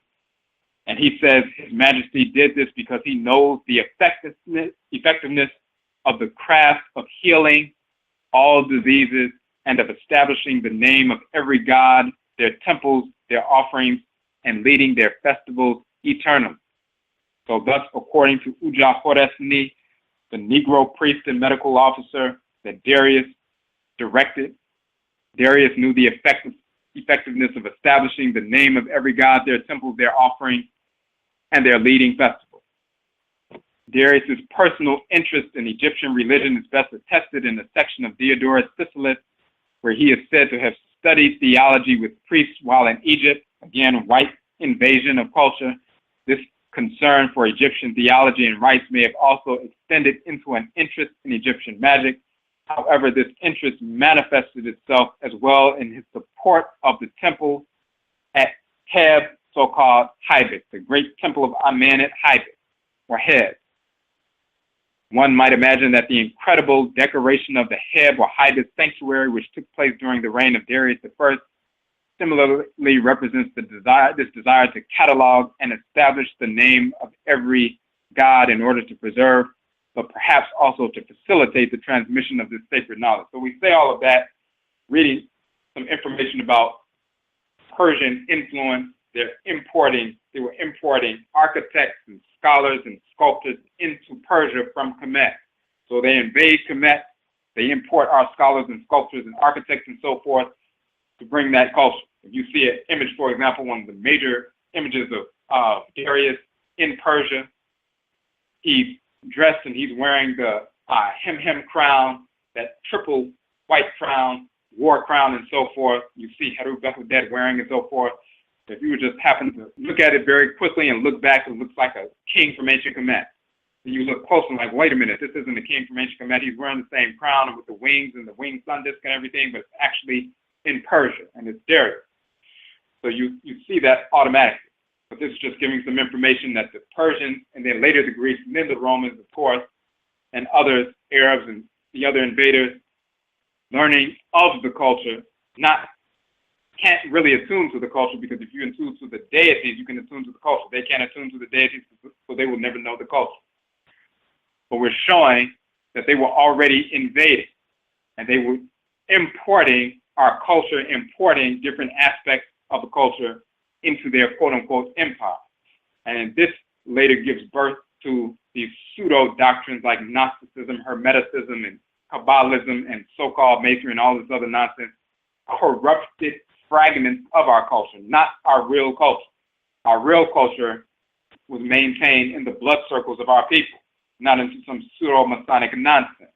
The real culture migrated with those who migrated away and reestablished themselves as Akan and Yoruba and Bakongo and Igbo and Ebe and Fon and everything else all over the continent, and continued our priesthoods and priestesses even into the Western Hemisphere in North, Central, South America, and the Caribbean. So when you have individuals promoting these foolish doctrines, then you start finding out, where did they get these titles from? The Grand Master, you start talking about Masonry. Grand Master teachers, you're talking about Masonry. Where does that come from? These corruptions coming from Darius importing different aspects of our culture and corruptions of our culture all throughout their empire, settling later with the Greeks and Alexandria and Gnosticism and Hermeticism and all of this nonsense, misinformation. That's not our culture. Corruptions, perverted fragments of our culture. This is where you get these titles from. When the Persians are in India and so forth and waging war and so forth, importing these corruptions, then you find the guru and master relationship and all this nonsense, and we're still utilizing these titles. Same thing with going further into Asia. Then you come into America, we're still using these titles. So you look at the titles Grand Master coming from martial arts. If you look at the whites and their offspring, they started using those titles in the 50s. Even the Asians themselves, when if you translated the words that they use and say in these different titles, it actually means teacher. But it doesn't mean master. The whites and their offspring changed the connotation from teacher to master, and the whites and their offspring started using titles like master, master teacher to translate these Asian terms, and then later Grand Master teacher and so forth. And our people get involved in martial arts in the 60s and 70s and 80s and so forth, and we started using the terms Grand Master teacher and all this nonsense, and we started utilizing that stuff for our people, coming directly from a corruption of a title from the whites and their offspring, a mistranslation by the whites and their offspring, and now we're using mistranslations of the whites and their offspring from others of the whites and their offspring to identify our people foolishly. Or we're using titles coming from Masonry, which is a fragmented corruption of our culture, it's not the real thing, to identify our people. And we're utilizing terms like high priest and high priestess associated with Persians and Persian priests and priestesses and so-called Near Eastern priests and priestesses, which are corruption of the ancestral religion of our people, which they're not really dealing with anything at all. So all of a sudden, you have black people walking around saying, I am the high priest. I'm the high priest. I'm the queen mother, king. I'm the great grand master teacher, all of this nonsense, misinforming people all along. And then our people are attaching ourselves to misinformation based on that pathology we talked about from the beginning. So this is the difference between Heru Worship, a pseudo-worship, and Heru Worship. When you invoke Heru, you also invoke your okokoduru, your bravery, your strength, the heaviness of the chest, the heart, the drumming of the chest, constantly, relentlessly challenging disorder, challenging lies, invoking your ohu, your knowledge, through infumu, insight, the messengers of nokware, truth. When you do that, you make independent judgment, proper judgment on a consistent basis, judging everything and everyone at all times. When you engage that process, you make proper judgments, you can make decisions, you separate out stupidity, and you only embrace truth. You don't care anything about somebody's personality, you don't care about their background, you don't care how many years they've been, quote unquote, in the culture of teaching or travel. All of that is meaningless and foolish. If it's not true, you reject it and you reject them. You only embrace what is true. This is what we're dealing with. So when we're going to get to some phone calls. We have a couple phone calls on the phone line. We have some comments in the chat room. Also, for individuals who have come on, this weekend, there is the Heb Ma'al Ka, and that means the festival Heb of the seers, Ma'al of the soul, also called the Soul Psychic Fair, convened by Sister Ma'at Ma'al Keru Amen. She's had this for a few years in different cities, and it is in Durham, North Carolina this weekend, July 25th.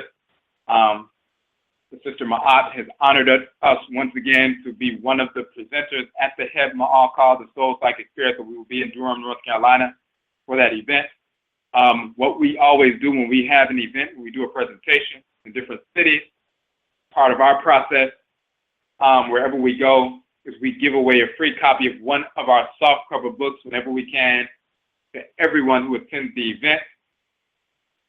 And this is what we've been doing. Of course, all 16 of our books are free downloads, ebook versions. We also sell the soft cover versions, which range between $8 and $11. But when we go to these events, we do have our books, but we give away a free copy of one of our books to everyone who's in attendance. That way they can walk away with the publication, they can study. Even if they don't have the funds at the time, they can receive a free book. They come to an event, they learn information, but they also walk away with something tangible they can study, they can transform their lives. And we've been able to do so. We've given away over 350 copies of our book over a 12-month period to people in different cities and so forth, softcover books. We've been able to do so with the support of the community. If you would like to contribute to that effort, you can go directly to our Nhoma page, our publications page.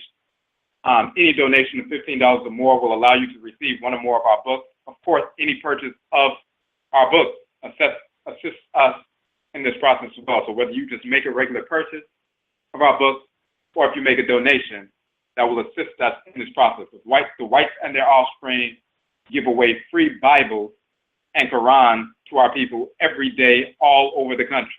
People in jail, people out of jail, wherever we are, they're giving away this poison to our people on a daily basis.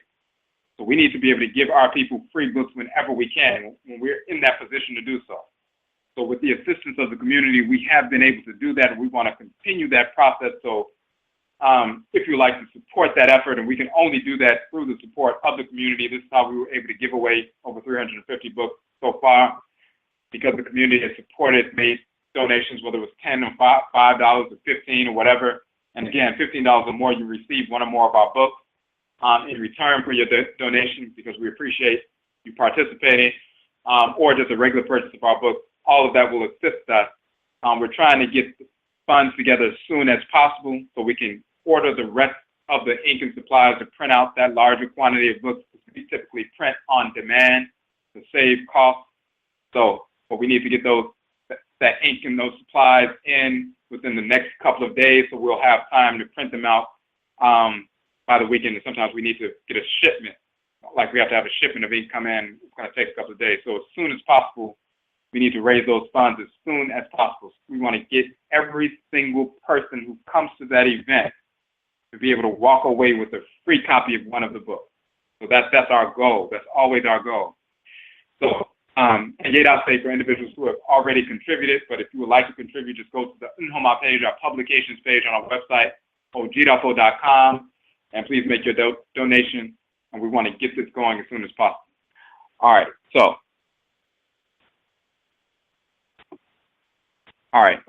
so let's go to the phone line. And before we go to the phone line, we have 4 minutes left in the online version of the broadcast.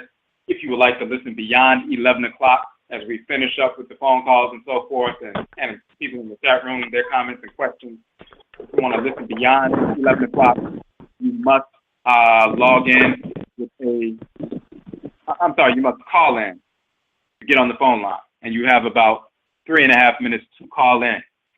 657-383-0635, 657-383-0635. You have about 3 minutes now, a little bit less than 3.5 minutes to call in. Once you call in, if you get on the phone line before 11 o'clock, you'll be able to continue to hear. If you're not on the phone line by 11 o'clock, then online the broadcast will cut off, and only the people on the phone line will be able to continue to hear. We won't go a great deal beyond 11, but we do want to answer the calls and questions and answers in the chat room. So 657-383-0635. Okay. All right, so on the phone line, Mmusuo number 5466. You got a question or a comment? Mind you, brother. Two questions. I'll ask them real quick. One is real quick. One may take a little time. Speaking of proper duality, when you speak about like Enyame versus Enyamewa and Ma'a versus Ma'at, who would be the other sides to Teuti and Kanum?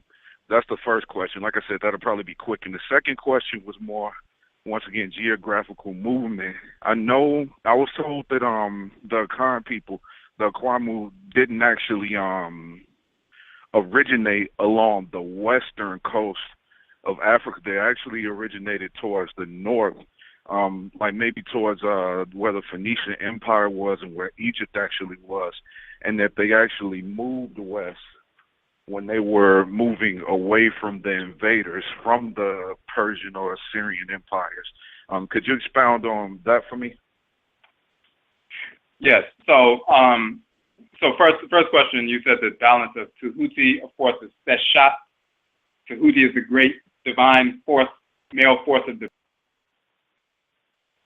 and Seshat is the female force of divine wisdom in creation. So you'll see, for example, in our book Modern Chi, we have an image of Tehuti and Seshat because they're also the governor and governess of the poles of divine wisdom, which we would say in Nyansa, divine wisdom. The expansive pole of wisdom governed by Tehuti is revolution, and the contractive pole of wisdom governed by and resolution are the expansive and contractive poles of divine wisdom.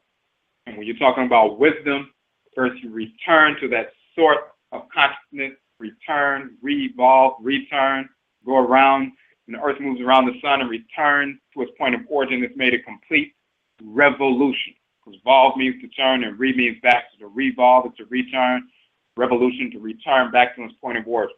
So when you're trying to gain some knowledge and deal with a situation or a dilemma or event, first you return to the source of all consciousness, which is the black substance of space, governed by Ka and Kayat, the divine consciousness of the Supreme Being.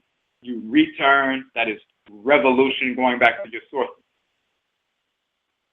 You take from that source and then you apply it to the problem or the situation to bring resolution. So revolution and resolution are two halves of a whole. That's wisdom. And the male and female forces that govern those two poles is Tehuti and Seshat. Tehuti is called Sesh, the divine scribe, and of course, she is Seshat. She's the female divine scribe. She's also called Sofit Abu, which is the great one of the seven horns. The seven, you see the plant on her head is sometimes it's a plant with seven petals, sometimes more than seven petals, but often seven petals. Sometimes it's in the form of a star. But that plant is actually the palm plant. And we did a broadcast on Tehuti and Seshat.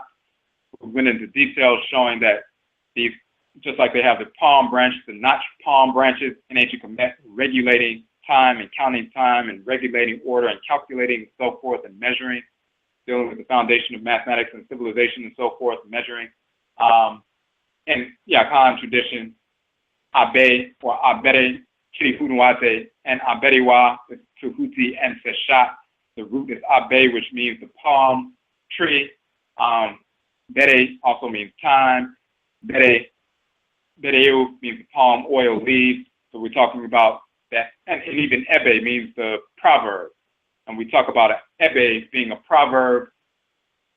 It's just like the Abe, the palm nut, because when you look at the palm nut, just like a basic thing. But then when you open it up and you reach in and you grab the nutrients and grab the palm oil and all the different things that you find inside of that nut, once it's cracked open, then you can see it's so much more in that nut that you were able to perceive from the outside. So that abe, that palm nut, we deal with the Ebe Proverbs, the divine wisdom teachings, because once you go into the Proverbs, the Ebe is just like the Abe, it's just like the palm nut. Once you delve deep within that proverb, divine wisdom saying, all kinds of lessons spill out of it that can nourish and regenerate your life. So this is why divine wisdom is associated with the palm tree, the palm nut, woven into the names of the divinities, Bere, Chirihunuwate, which is Tahuti, Aberewa, which is the Sha. Of course, they have the palm branches in ancient Kemet. In the Yoruba tradition, Orunmila is Tahuti, also sometimes called Ifa. In Ifa divination, they use the 16 Ikin, which are palm nuts, going back to the palm associated with Tahuti, Orunmila. When you look in Vodun, you have Zubadu, the female force in creation that is Odu in Yoruba, Ma'at in ancient Kemet. She has 16 eyes, palm nuts, and she sits upon the palm tree, and the palm tree itself is called Fa, which is Fa in Vodun and Ifa in Yoruba. So Fa or Ifa upholds Odu and so forth, and then Legba, of course, climbs the tree and opens up her 16 eyes according to the pattern she needs to be open in order to communicate the divine wisdom to the people. So again, you see in each tradition, you'll find Tahuti and Sashat associated with the palm nut, palm tree, divine wisdom, all of that. So that's the balance. Kunum or Kunwimu, the wife of Kunum or Kunwimu is Hekat, the frog-headed divinity, and then they have also the daughters of Kunwimu or Kunum is Satet and Anuket, and you see them in Abu and Elephantine as that triad. But then you also see, like when Kunwimu is fashioning the body and the soul, the Ka, on the divine potter's wheel, you see the frog-headed divinity Hekat, or Heket, placing the Ankh near the nose of the newly formed body and soul of the person that's being fashioned on the potter's wheel by Kunwimu, and he's directed to fashion our bodies and souls on the potter's wheel by Amen. So you'll see that in different texts. For example, the murals dealing with Hatshepsut, you'll see that. With regard to the Akwamu and the Akan people in general, yes, we migrated from ancient Kana.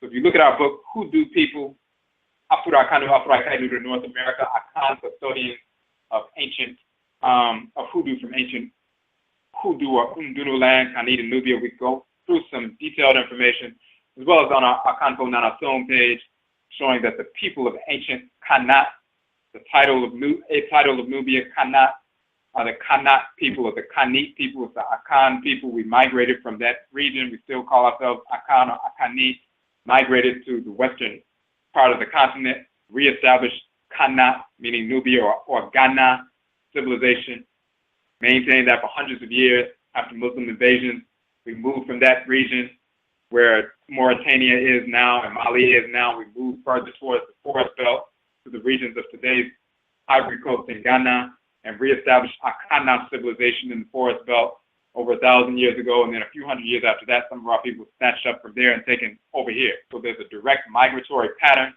that can be shown culturally, cosmologically, linguistically, as well as genetically, showing that we migrated directly from ancient Nubia, ancient Kanat, to West Africa, and then ended up in the Western Hemisphere. Thank you, brother. Okay, and may I say, we appreciate the call. All right, so we have another call on the phone line. And, okay, Michiawo number 8581. You had a question or comment? Yes, I want to know, well, first of all, I want to say, Madase, to your presentation, it was wonderful. And I want to ask, is Ashe, Hotep, Babalo, are these representations of the culture? Can you speak up a little bit into the phone, because I'm having trouble hearing you? Oh, I'm sorry. Are Ashe, Hotep, Babalo? Well, I just heard you say Ifa was not pseudo. are these pseudo, and then is Akhenaten monotheism, a conspiracy or corruption of the Kemet culture? And third, are there a certain number of Orisha and a bosom, like a certain number of them? Okay, so Ashe and Hotep and Babala, those things, those are part of the language. So Ashe is from the Yoruba tradition that has to do with energy, divine living energy. That's what Ashe is in Yoruba, Tumi in Akan, divine power and so forth. Hotep or Hetep means peace. It also means offering. It also means gift or donation. And Akan, Hetep. In the Akan vocalization is Chedie. Sometimes you have the Che that's pronounced. If you look in ancient Kemet, the Medusa letter H, which becomes Het or Hetep. And Akan is Chedie or Achedie, which means gift or donation and so forth. So it's the same term, but that's the normal term. Babalao or Babaniawo, which becomes Babalao, is Baba, is father, and Awo means that which is sacred, secret, or quote unquote hidden. Sometimes they'll say the father of the mysteries and so forth, but the father, Baba, of that which is Awo, sacred, secret, or quote unquote hidden, meaning you have to attune to reality, tune to inside, tune to your craft, tune to your order inu, to access divine order. It's the same as the Heri Sechta in ancient Kemet. Heri, the chief of Sechta, that which is hidden, secret, or sacred. Similar title, same function. So that's just a title of a diviner, a healer in the Yoruba tradition as well. So that's Babalao, Hotep is from ancient Kemet. Ashe is Yoruba as well. You talked about Akhenaten, and we did a broadcast dealing with Akhenaten. Of course, he never promoted monotheism ever. The whites and offspring seek to promote that idea because they would like to promote monotheism. If you look at the great hymn to the Aten and a shorter hymn to the Aten, is where they get all the information they know about Akhenaten from those two hymns. And he mentions other deities in those two hymns. So he was never foolish enough to promote the idiotic idea of monotheism. Nobody is that foolish in our culture. That comes from the whites and offspring seeking to pretend like there are no other divinities. They want us to centralize everything in one force, then make that one force themselves, and then we have to get to the one force through them. So that's all political. They just don't want us being possessed by and communicating with the forces of nature because they cannot control that. So they began to promote the foolish idea that Akhenaten promoted monotheism, which is absolutely false. He talked about Shu, he talked about Kepra, he talked about Hapi, he talked about Atem, he talked about different divinities in those texts. So nobody was that foolish. And what was the last question you asked about? Are there a certain number of Orisha or Obosom? Is there like a certain number of them? Okay, so there are more Orisha and Obosom that are born as things develop. Like there are different star systems that develop, and there are spiritual forces that animate those star systems. So there's not like a specific number in that sense. There are certain major divinities that are the parents of all other divinities, just like you have, a star system, a star that gives birth to the various planets that are around that system. In the same fashion, you have Amen and Amenet, the great father and great mother. Then you have Kankayet and Henku and Nun and Nunet and so forth. Then Nun and Nunet give birth to Ra and Rayet. And then Ra and Rayet begin to create the various Abosom. But as, for example, new stars develop, new planets develop, different features on planets develop, like an ocean system or thunder and lightning and things like that. The spirits of nature will operate through them, so they will be born through them. So they're a fundamental, major ancient divinity. But then there will be spirits that animate certain aspects of things that newly develop. So in that sense, it's not a specific finite number like that. When they talk about a specific number, like for example, when they talk about, you may have heard in the Orisha tradition, they're talking about 401 divinities or 601. They're talking about major forces in nature that regulate order. Just like you have major organs in your body that regulate order. Those are the major divinities. Oh, I was told it was 256 major ones, but you say there's more? Well, what they're talking about there is the 256 Odu. But when you look in the cosmology, they'll either talk about 401 Orisha or 601 Orisha, depending on the text. And they'll talk about that in the context of those. There's 16 major Olodu and 240 minor Odu, so to speak. So that's where you get the 256. And that's talking about the unfolding process of creation. So first you have, for example, when you have cell mitosis, you have a cell, it splits into two, and then you get to 4, and then 8, and 16, 32, 64, 128, 256. So at that ninth level, you have developed, 256 just by having, just by, splitting. And this is what they're talking about. That fundamental set of 9 is what they're talking about when they're talking about the 256 Odu. But in those Odu, when they're talking about the various texts and talking about the different Orisha and so forth, some texts mention 401, some mention 601, but it's talking about major divinity. Okay. When you explained about Darius the First, would you say that he was more admirer of Kemet, more of a,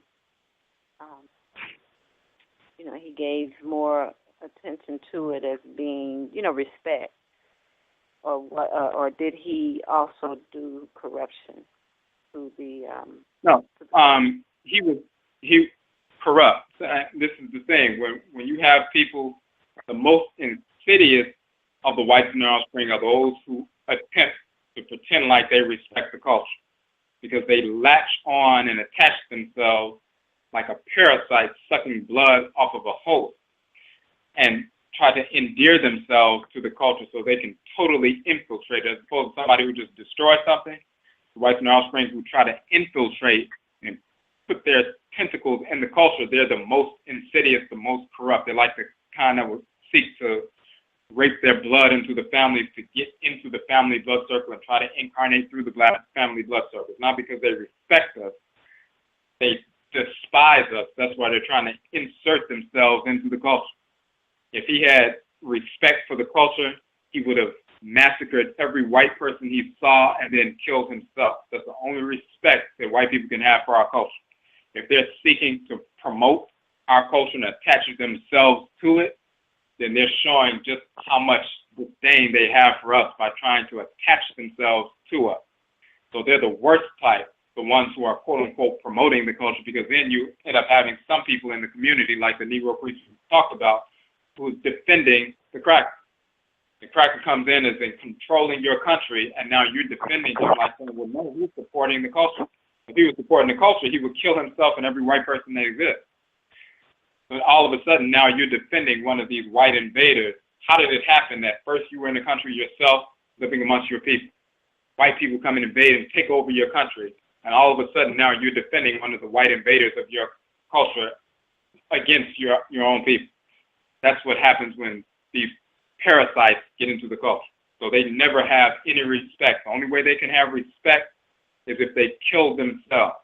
If they're not killing themselves and their people, then they're showing absolute contempt for our people. Fantastic. Okay, Yenny, I'll say that. We appreciate it. Okay. And we have, we're going to look in the chat room real quick. We saw some comments. And we want to make sure we didn't miss any questions there. So it looks like, I'm not sure if we,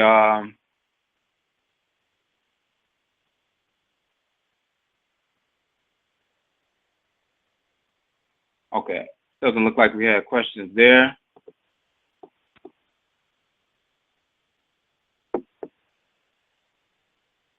Okay, there's one question. I'm thinking that only humans were created. Of course, that's true. Only our people were created. What are the Achiwadifo non-human and left as just people, or is there a classification that refers to them?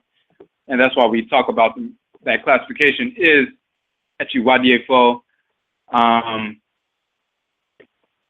spirits of disorder. So it's just, again, when we talk about, when we did a broadcast, race and identity, Sune and Neem, and then we also talked about Bebra, reincarnation and race, who to accept and who to reject. But briefly, talking about like yourself right now, 1 out of every 100,000 cells in your body become cancerous at any given time. So it used to be a healthy cell. Because of taking in toxins or engaging in disorder and so forth, it becomes cancerous and disfigured. Now it seeks to consume and destroy the other cells. It's no longer functioning like the others. No longer looks like the others. It's only seeking to consume and destroy all of the others. So it's no longer a liver cell. It's not supporting liver function. It was that. It's no longer that now. It doesn't look like them, doesn't operate like them. Now it's just a cancerous cell. And your immune system will seek out and kill that cell and expel it from the body, as it should have. And the same thing with us. The white snarl sprain are classified as cancerous cells within the body of Black humanity. And the only solution is extermination. So we go into detail about that in that broadcast, race and identity, Su, Ne, and Ni. The other question, how do we organize royalty? Traditionally, example, did the Ohene, meaning the king, have like a particular quality that supported the community over which they govern? So, number one, based on what is the function of the child as they come into the world. And we find that out by learning what abosom governs the child, what abosom governs their krawa.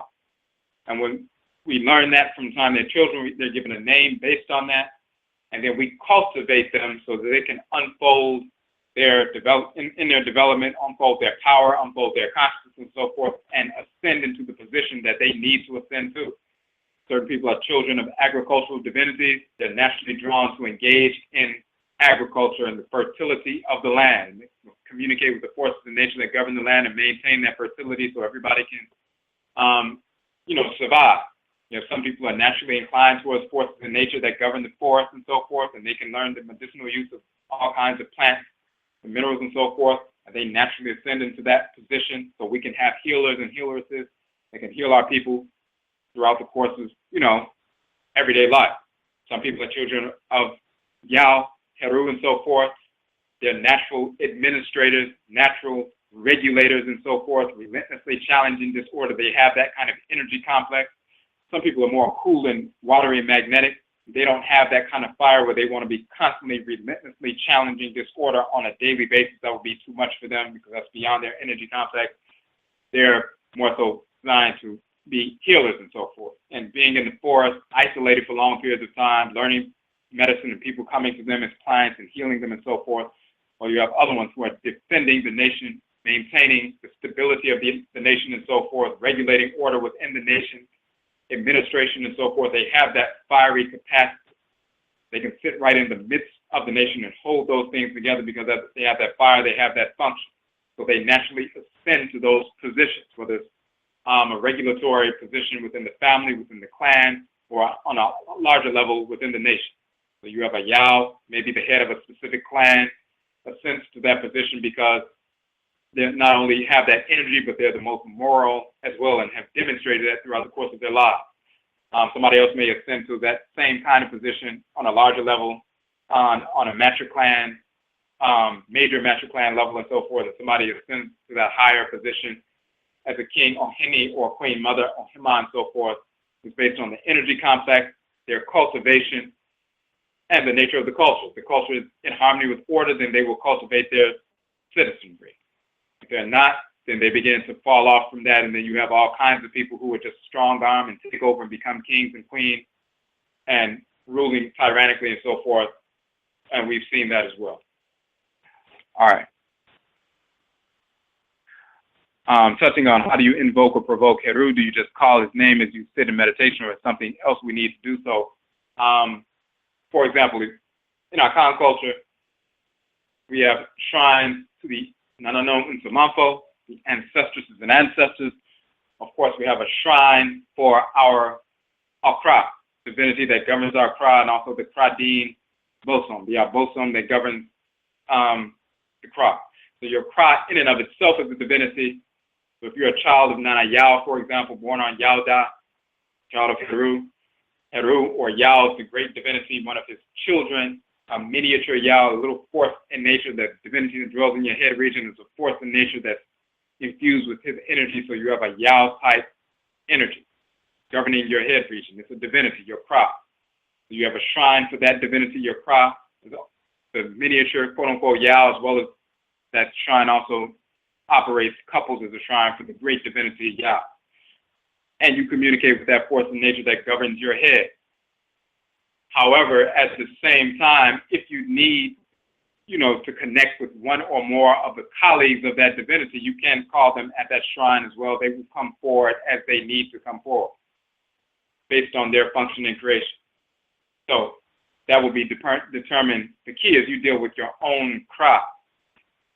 If you're dealing with your own Kra, if you're Nana Yao's child or Nana Ya's child, her child, or Abba and so forth, and you're dealing with your Kra, they direct, and the different abosom comes forward to communicate with you, or they come forward to communicate with you at a dream, different things, then that's a natural process. But you start off with your own Kra, and you see how that unfolds. So you invoke your own Kra, just as we've talked about.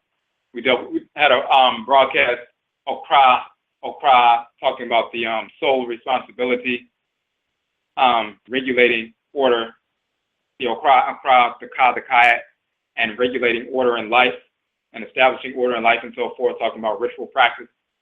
You can check out that broadcast when we were talking about establishing the shrine for the Ka, the Kayat, and dealing directly with that because, of course, spirituality revolves around the Ka, the Kayat. Okay, so one more call on the phone line. Mijamo, Kwezira, I have a question in regards to marriage and divorce. Let's say if the Afrikaner male was wrong in a relationship where I would say infidelity has occurred and the mate has discovered and she divorced him and he has to not only give her entitlements for the marriage. Does this rule apply to the same thing for Afrikaner male if they have found that the Afrikaner woman has engaged in the same decease? And it could be any form of infidelity. And, does that apply the same or is it like different between the two sexes? That's my question. Oh, so you're saying the sanctions for infidelity after divorce? Yeah, in a sense, because a man has to say, give I guess from my memory, not only let's say financial, but if it's a diary, he has to give that back. I mean, but the times we live in now, because we're off a culture. In regards to infidelity, does that same rule apply if the man found that the woman has been, dishonest or what they call cheating, etc.? Does he have to still entitle her, with the same royalties? Right. So it does work that way. And even when we read from a section of ancient Kemet talking about divorce, and we were reading from that in that particular broadcast, they even talked about back then, if there was a divorce, a woman could divorce, male could divorce. If, it was the fault of the, male or whatever, then he would have to pay a fine and return the dowry and all of that. And that still carries on in many of our cultures today. And then, of course, we're over here, so we haven't necessarily dealt with dowry, so to speak, but then we're following the laws of the whites and offspring. But even when we reestablish our own traditional approaches outside of, the system that they've established here, we will establish things based on our own culture, but it's still a similar thing. If you are the one who are the reason why there's a dissolution of the marriage, then there are sanctions for that. Because that marriage is an institution. It brings stability within the society. It's not just something where people just feel like getting together because they, just want to have a companion and they just every now and then they just separate later. That creates disruption within the society, creates disruption within the clans and so forth, and has to do with the children and children returning through, clans that are disrupted and there's bad blood and everything else. So it's a component of the larger society. So when there's something negative that happens within the society, like, within a marriage, that impacts not just the people, their immediate family, but it impacts the entire group when the entire group is connected. So there are sanctions to try to bring, some balance to these situations. It shouldn't just be a thing where, people just do whatever they feel like doing and there's no communal or societal sanctions to curb that kind of behavior. You want to think about and be serious about, if I get involved, am I going to stay involved? Am I going to be true to what I'm doing? Are there consequences to me just sleeping around and acting a fool and then later just leaving? It's not going to be that simple. So I'm, what am I really getting involved in? It's going to make you focus and, focus on what you should be doing, what you shouldn't be doing. So yeah, those things are still part of the culture. And another question in regards to twins. Is it only two twins of the same, like say, two males, two female twins? Do they have that component of spiritual energy that balance out where, they have a certain power that society can use and benefits the community? Yes. So and we're talking about, of course, just to clarify, Afro-Kaini people, of course, only. So when those kinds of births take place, they are governed by the abosom. They govern twins, which is Abam and Omame, which is really Ma'a and Ma'at in ancient Kemetan. Abam and Amame and Akan and the Ibeji and the Yoruba tradition and so forth. But yeah, those forces of balance, of equilibrium in creation, those same forces of balance, they manifest in the human sphere through their vessels, which are the twins that come through. And you don't want to disrupt the balance of those individuals while they're in the world, because that can bring some disruption of balance and equilibrium in the society. They're a manifestation of Ma'an, Ma'at in the society. So, yes. And this is why, twins are honored. They have their festivals. In Akan culture, of course, they also are connected to the balance and fertility of the land and everything else. So the twin festival is for that as well. And you find that across the continent, you find these major festivals for twins, ritual practices for the divinities that govern twins and so forth, talking about balance in the society and, quote unquote, bringing blessings into the society because of the balance that they bring into society. Okay. And fraternal twins don't really have the same power. There's only people that are exactly show more energy power, because lately I've noticed that more twins are being born now, recently, than, let's say, in decades now. Usually it's rare you see twins in the community, but I see more of those sprung up now. I'm not sure because of what the Atiwafa is doing to our people in regards to this. Most of our people not interacting because they push this sexuality to the community that, is subsidizing, certain ancestors to come in double. I don't know if I'm right or wrong.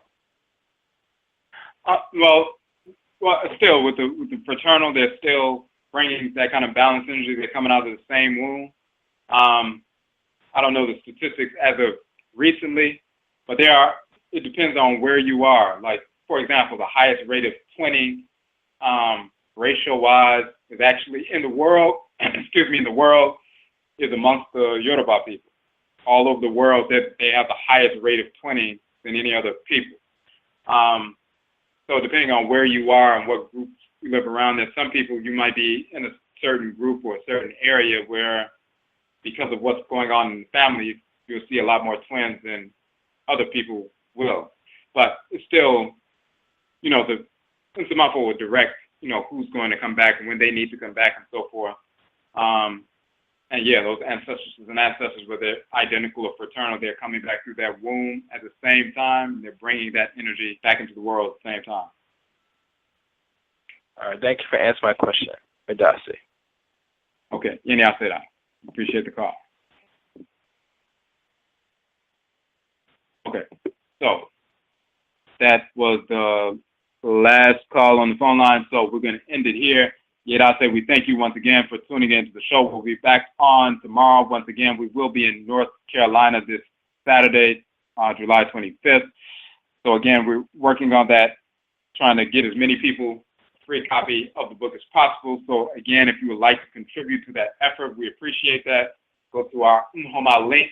You can go to our Nhoma link, the publications link now on the website, ojidafo.com, and make your contribution. Any contribution of $15 or more, you will receive one or more of our books in return for that contribution. So, again, Yedase, we thank you for tuning into the show. And Yebeshi Abio, we will meet again. That's it.